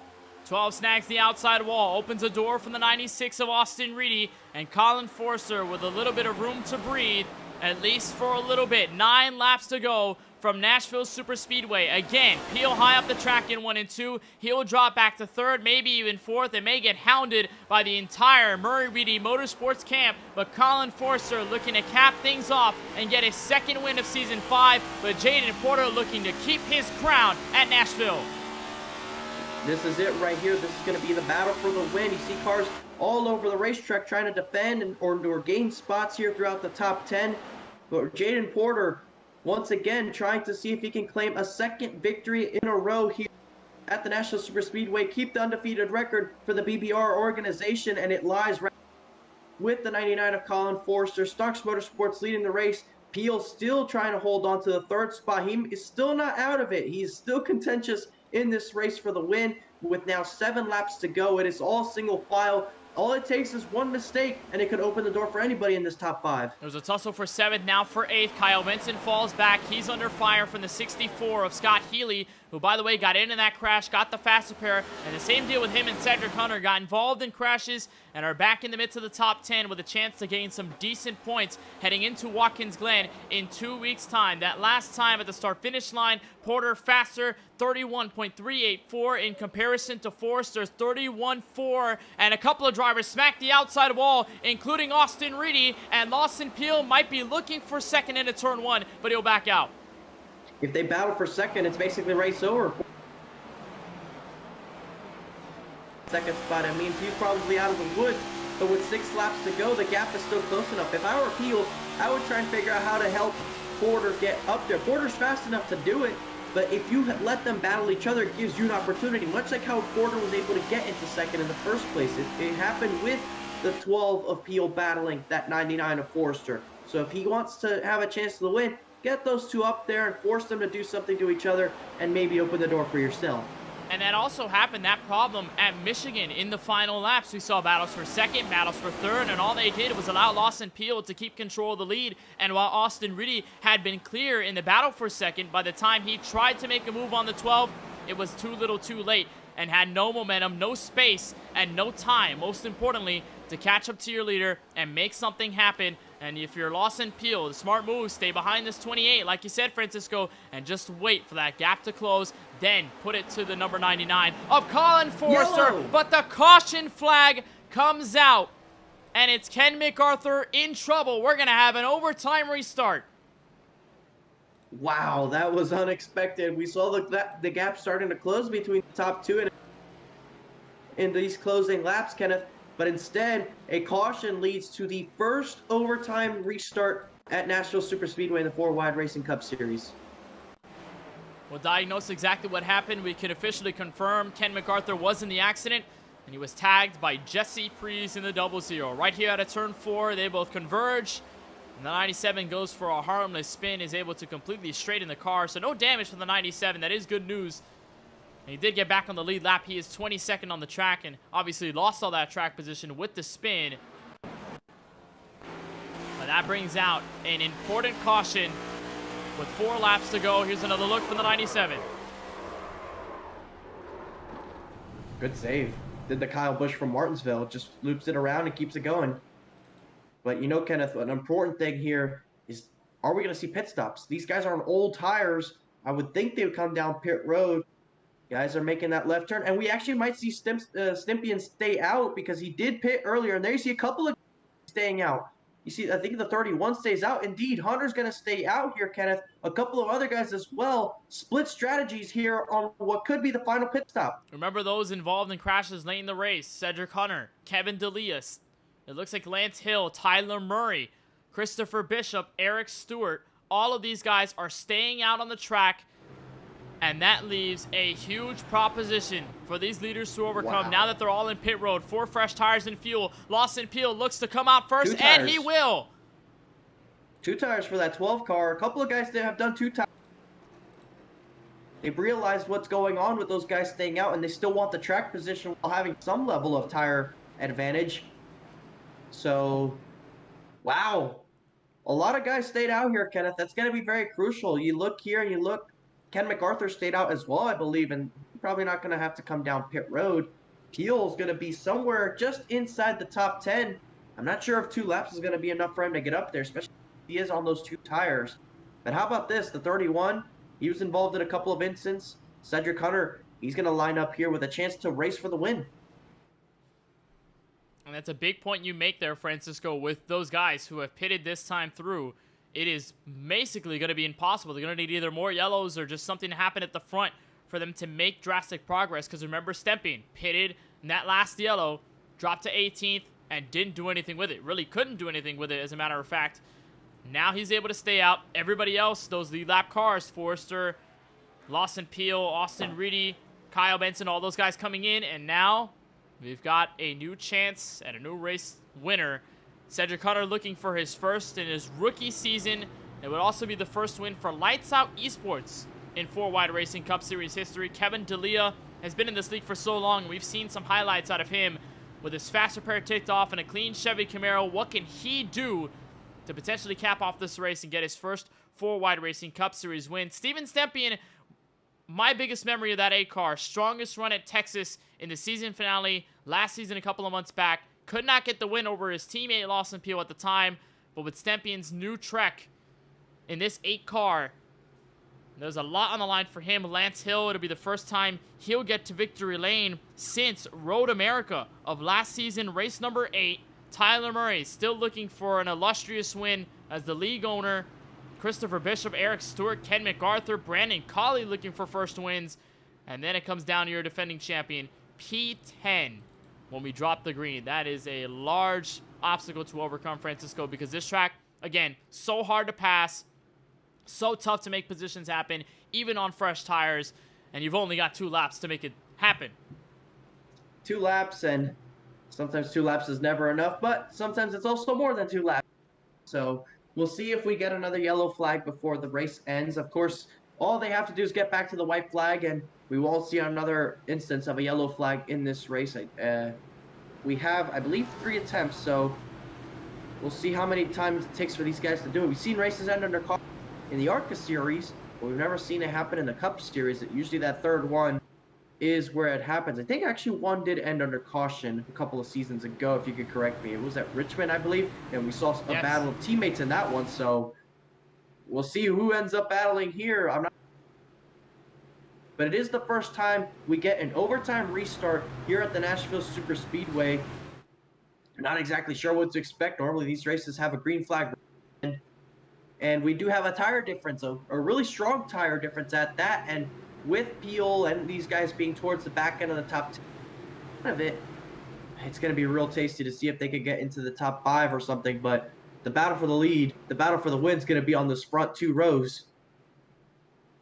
So Cedric Hunter in the 31 at discretion for the green flag with 2 laps to go, and he goes immediately as the pace car comes down. That's going to be hugely important for Steven Stympian, who slips in a second. Green flag in the final 2 laps from Nashville Super Speedway.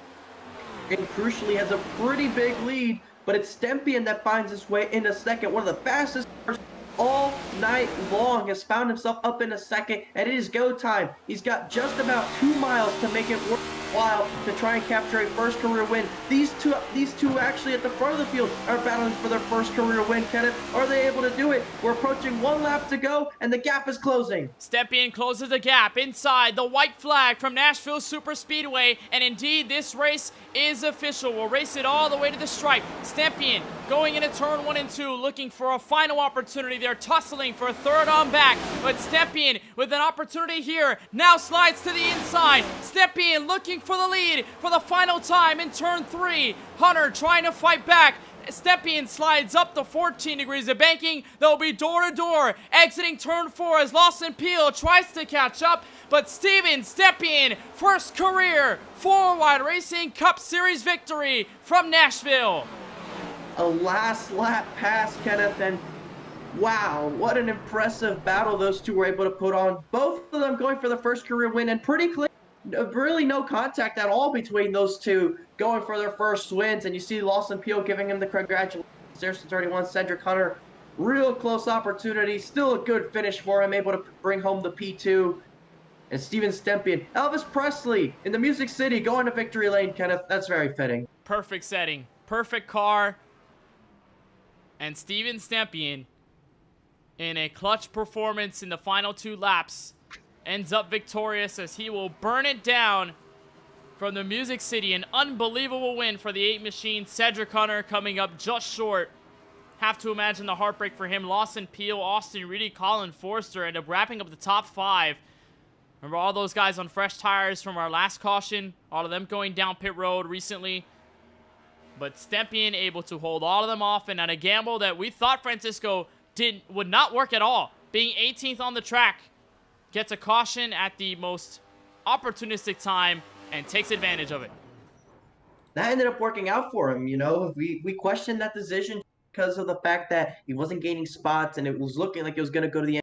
But that's the kind of thing you also kind of bank on as well. You get that late caution. Most of the field hadn't pitted. They were on really old tires, and they did pit. And that's exactly where you stay out to give yourself this kind of opportunity. And he capitalized on it. So all the credit goes to the driver of the 8, that's Steven Stepien. Congratulations on the first career win. And of course, you got to give credit as well to Kevin D'Elia, Cedric Hunter. They tried their very best as well to get this win. We're going to look here at the restart once again. Get a second look at it. And he went very early, did he? So, not in the restart zone. I'm not sure if restart zones were in, but that looked like it was early. It was very early. I think the earliest that we've seen so far over the first 3 races. But really what that did was open it up for Stepien, because if you can imagine more of an equal restart between the inside and the outside, and Stepien, maybe if he was in the same position like all the other leaders that we've seen tonight, you probably would not have an easy entrance for Stepien to slide in a second and take this one away. He would have to have a fight with Kevin D'Elia. He might have won that battle for sure. One of the fastest cars all night long, Stepien was. But to have that easy leeway to get to Cedric Hunter, work on him in these final 2 laps and make that pass, I don't think if that restart did not happen the way it did, I don't think Stepien would have been close enough.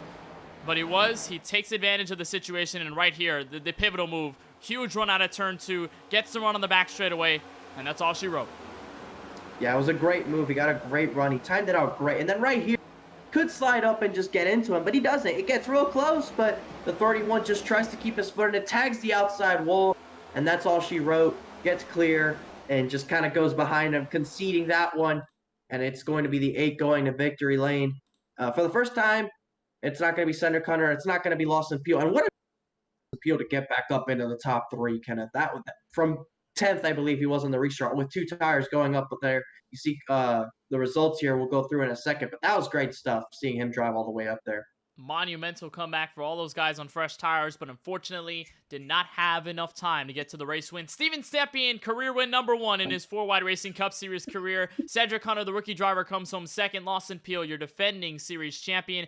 In P3, we'll have a chance to talk to all 3 of them before we conclude our coverage on MaxSpeedTV. Austin Reedy, again, puts up a solid performance coming off the 2nd place running at Michigan. Ends up in P4. Colin Forster wraps up the top 5. Lance Hill, who got involved in a crash, by the way, with Tyler Murray earlier in the race entering turn 1, rebounds to P6. Kevin D'Elia, also in a crash earlier tonight, ends up 7th. Kyle Benson is 8th. Joe Sanchez finishes 9th. And Jaden Porter, so close, but yet so far to his second career 4-wide racing victory. He wraps up the top 10. Brandon Colley will round out the top 11 positions in the 11th spot, just missing out on the top 10. Tristan Bailey will finish in the 12th spot. Number 13, Craig Lautenslager, finishing in the 13th position, will finish there. Tyler Murray rounds back up to the 14th position after getting involved in a couple of those middle end portion of the race. Curtis Kelly rebounds to 15th. Brady Cox will finish in the 16th position, with Eric Stewart being in 17th. Christopher Bishop finishes in the 18th position. Brandon Banks, after being in the top 10 near the end of the race, will finish in 19th, with CJ Munier rounding out the top 20. We'll do everybody 21st on back. It starts with AJ Green, who fell all the way back there near the end. 22nd will go to Jason Hastings in the number 49. Tyler Werner ends up 23rd. Ken MacArthur went for a simple spin to create our last caution of the night. 24th he will finish. He'll be the last driver on the lead lap. Scott Healy had some consistency early on and then got into a crash. Could not rebound from there. He finishes the first driver 1 lap down in 25th. Jesse Priest also 1 lap down. He will go 26th. He will finish. Daniel Michel comes home 27th. It'll be 28th for Michael Newbraw. 29th for Eric Schaefer. And Cody Kinsey in the 93 wraps up the top 30. Here are the final 5 drivers in this grid. Brandon Grillis, 34 laps down, 31st. Ryan Taft will be 32nd. Adam Alashire, 33rd. Brian Dixon, 34th. And Juan Jimenez in the 130 laps down and went roughly 23 laps and then put it behind the wall. He is the final driver listed in our race from the virtual Nashville Super Speedway. Well, it's our time to talk with your race winner. Steven Stempien in the Elvis-inspired paint scheme here in Nashville ends up getting it done in the final 2 laps. Steven, an unbelievable victory. Congratulations. What does it feel like to get a clutch win in this fashion and take the win? Hell yeah, man. Very excited. I dominated here in another league, and I costed myself on a black flag restart. So ruined my chances at a win here. So I was bringing this scheme back with me for this race. My pops is a big Elvis fan, so wanted to get a win for him, especially in the Music City here.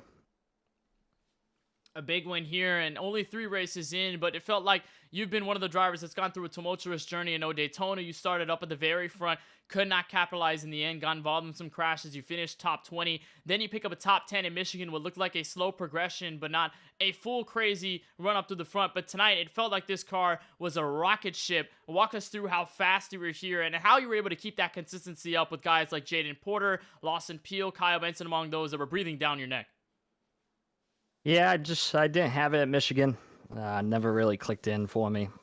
Just super speedway would like racing there. I don't really like the package there, but yeah, Nashville just easy into the corners, let it roll, hard off. The right front was wearing pretty good. Just trying to conserve that as much as I could, battling with those guys. And that last run, I knew we weren't really going to have a long green flag run, so I could kind of shine at the end there. So I was like, I'll gamble, pit a little bit early and take some tires, and it worked out. I was pretty happy with that, about time strategy works out.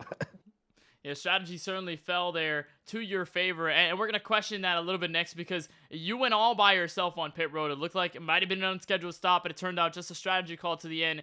What was the concern like behind the wheel once we were getting into that second to last run? Were you expecting a caution to come out, or were you just worried that it wouldn't come out and that the race wouldn't pan out this way?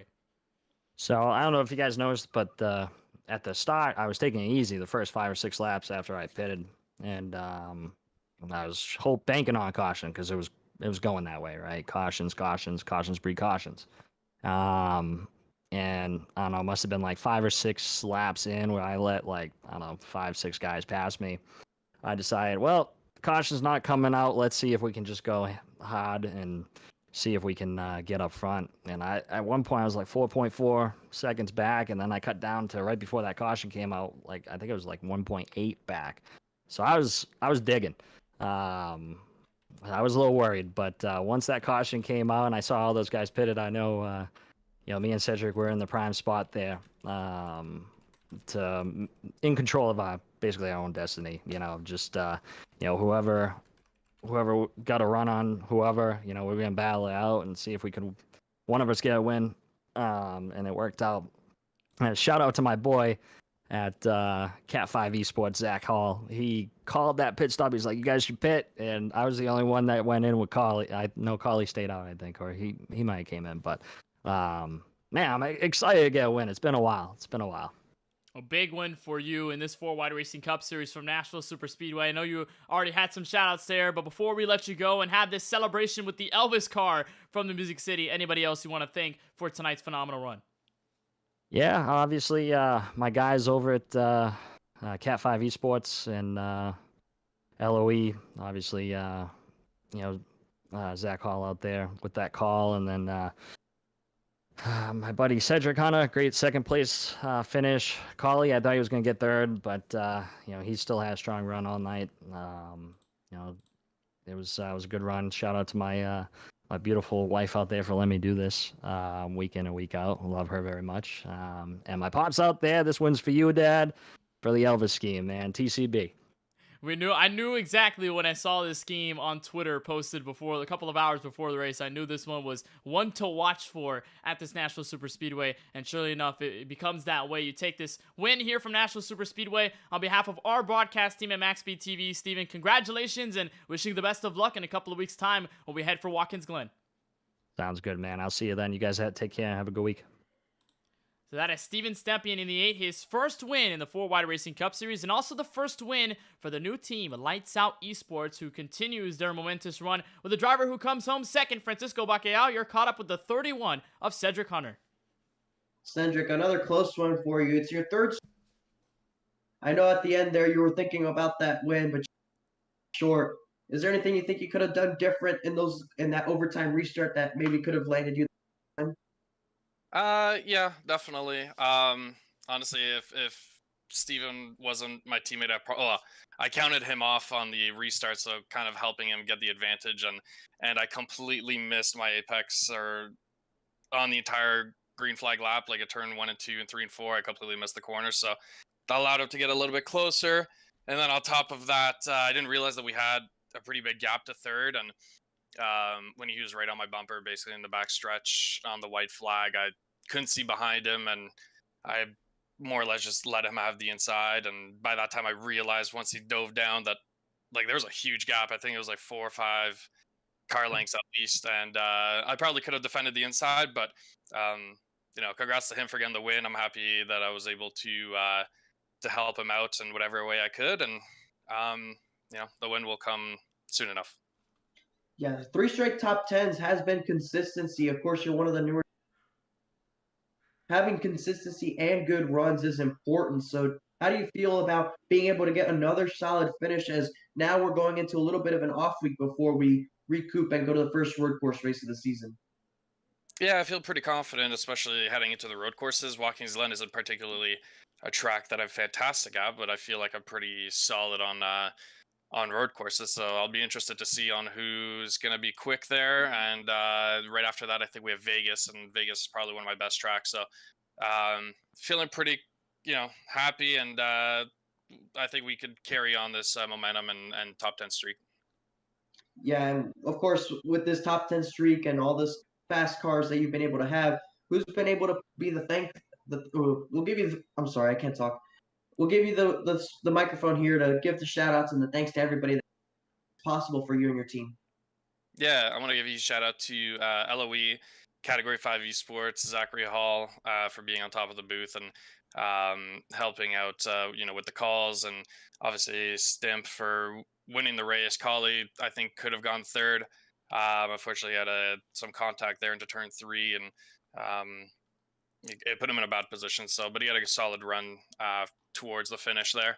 I want to give a huge shout out to all the drivers and admins and everyone that makes it possible. I'm starting to learn that these guys are really aggressive, and they don't mind being rough and kind of using their bumpers. So it's I'm learning. I think I'm gonna have to be maybe a little bit more aggressive in the future, but it's fun and it's interesting, and we'll go on to Watkins Glen in a few weeks, and hopefully we'll get the win. Yeah, we'll see you there in 2 weeks, Hunter. We appreciate being able to show up every week and put on some good performances. We hope to see you out there at Watkins Glen and have a good 2 weeks off. I know most of us will be cheering for Team USA. I know Kim has a tough shot at making the round of 16, but we know you're going to be cheering for them tomorrow against Morocco. We hope that for your sake they're able to get a win. Yeah, I hope they can win. I think they're more or less eliminated from making it to the next round, but hopefully we can at least make our first appearance in like 35 years worth it and get ourselves a win. We'll see. We'll see you in 2 weeks, Hunter. We appreciate the time. Have a good one. So that's Cedric Hunter in the 31, the rookie driver, coming home in second, and a big night for Lights Out Esports, first and second on the racetrack. It'll be our time, though, to talk with the driver who was victorious 1 week ago and caps it all off here at Nashville Super Speedway with a third-place finish, Lawson Peel. And Lawson, first, I want to talk to you about that pit road strategy call. The caution came out inside 4 laps to go. You come down pit road. You take 2 tires. What was the motive behind that decision?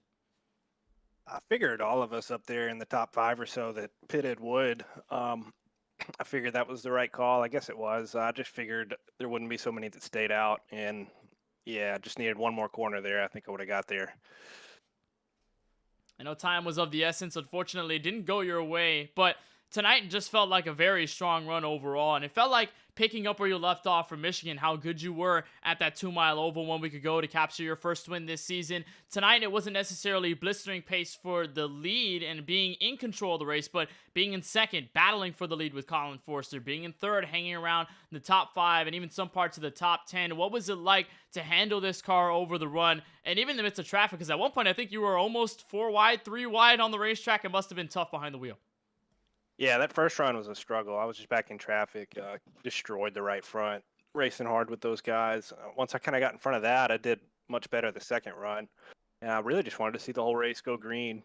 We had a caution at about lap 90, and when we went back green, we were going to be like 5 laps short or so from making it. So I was trying to go hard for about half of that last stint, and then I was going to pit and split it and try to win the race that way instead of just taking a splash and go at the end. So I kind of came out driving hard after that first yellow and was able to, I think, get to second and stay right there with Reedy. And yeah, we had a couple more yellows, so I knew it was going to just be all out to the end. And Colin got the lead, and then I didn't think I was going to be able to get to him. He was doing a really good job of sealing the bottom off, and I couldn't pass him on the top. So, but I got to him and was able to pass him. But as soon as I did that, it's like I was better behind him than in front of him. I just slid right through the corner. That first lap, I got the lead and just gave it right back, and then I was kind of stuck. So, yeah, and then would have liked to have not had to do the pit and green white checkered thing and just keep riding right there. Colin probably deserved to win that, if not him, Jaden. So hate it for those guys. They kind of got the bad end there on that pit strategy. So. But it is what it is, and all in all, a good day. It certainly not one of my best tracks. A win last week at Michigan, a third place here tonight from Nashville Super Speedway, and in 2 weeks' time, we'll head to our first road course race of the schedule, Watkins Glen, up in upstate New York. What do you make of that track in a couple of weeks? Yeah, looking forward to that. It should be fun, but I'm going to have some competition. Adam and Alshire and I had a fierce battle there last year, and yeah, he beat me straight up. So gonna have to get it done. There's gonna be plenty of guys in there that's gonna be very capable. Reedy's real good there. So, but yeah, looking forward to it. Congrats to Steven on the win tonight. Good call, staying out there. Him and Jaden are the Nashville Masters, so figured one of them would get it. So good win to him. Well, Lawson, nonetheless, great podium here tonight from the Music City. Before we let you go for Watkins Glen in 2 weeks' time, anybody else you want to thank for this run?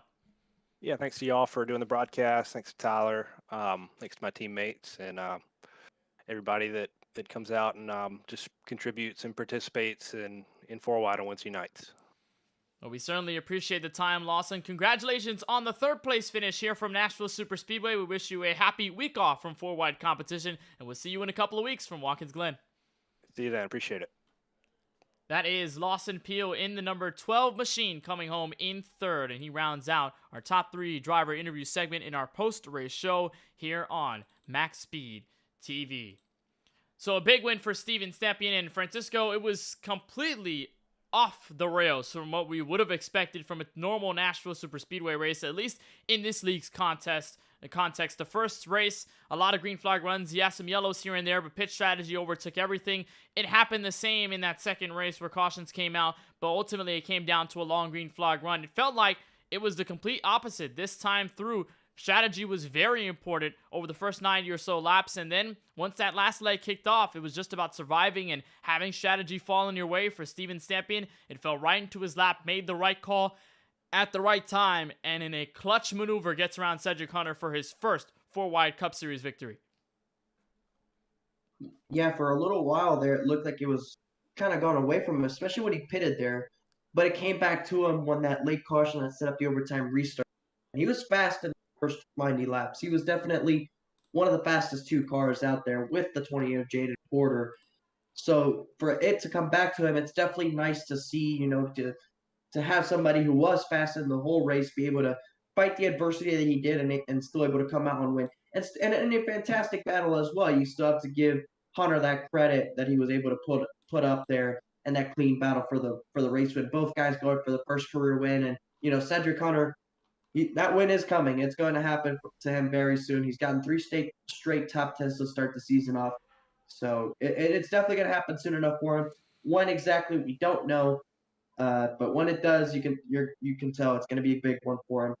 But Kenneth, it's like I said, it's my first week back in the booth in a while.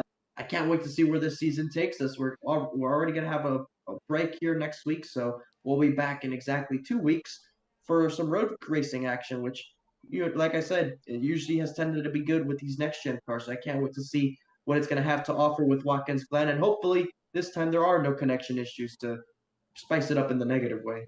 Hopefully not. But first of all, of course, Francisco, I want to thank you for joining back in the booth. It has been a while since we've been in any sort of commentary situation, especially for this 4-wide Racing Cup Series. So glad to have you back. But for Cedric Hunter, like you said, the win is coming. He is knocking on the door. He is basically on the doorstep, slipping his fingers through that little crease at the bottom. We know how close he is to getting that first career victory. And the good thing, though, for him is that we have a lot more opportunities and a lot more races in this regular season for him to get that illustrious checkered flag. We'll talk about the race in 2 weeks' time. Watkins Glen has performed well with all the road courses that we've had with the next-gen cars in 4-wide Racing Cup Series history, which should be in for another classic. Of course, that is 2 weeks from tonight, not 1 week, so not on December 7th, but you'll see it December 14th as we slowly inch closer to the holiday season. That'll be December 14th, same time, same place, 9:10 p.m. Eastern. You'll find all the coverage right here on MaxSpeedTV's YouTube channel. Then we head to Las Vegas Motor Speedway in the nighttime, where Lawson Peel went to victory lane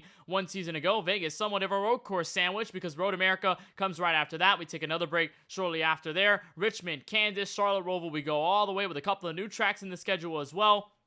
We cap off the regular season at the virtual Daytona International Speedway, where we kick things off for Season 5, and then we run through the playoffs all the way to Homestead of Miami Speedway in early 2023.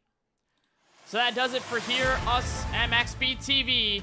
And for this race here at Nashville Superspeedway for Season 5 of the 4-wide Racing Cup Series. So for league owner Tyler Murray and everyone at the admin team and race council, and from all of us at MaxSpeedTV, and for my colleague in the booth tonight, Francisco Bacallao, my name is Kenneth Bueno, saying thank you so much for watching our broadcast from Nashville Superspeedway. Congratulations to Steven Stepien on his first career 4-wide Racing Cup Series victory. We'll see you in 2 weeks' time, mid-December, from Watkins Glen.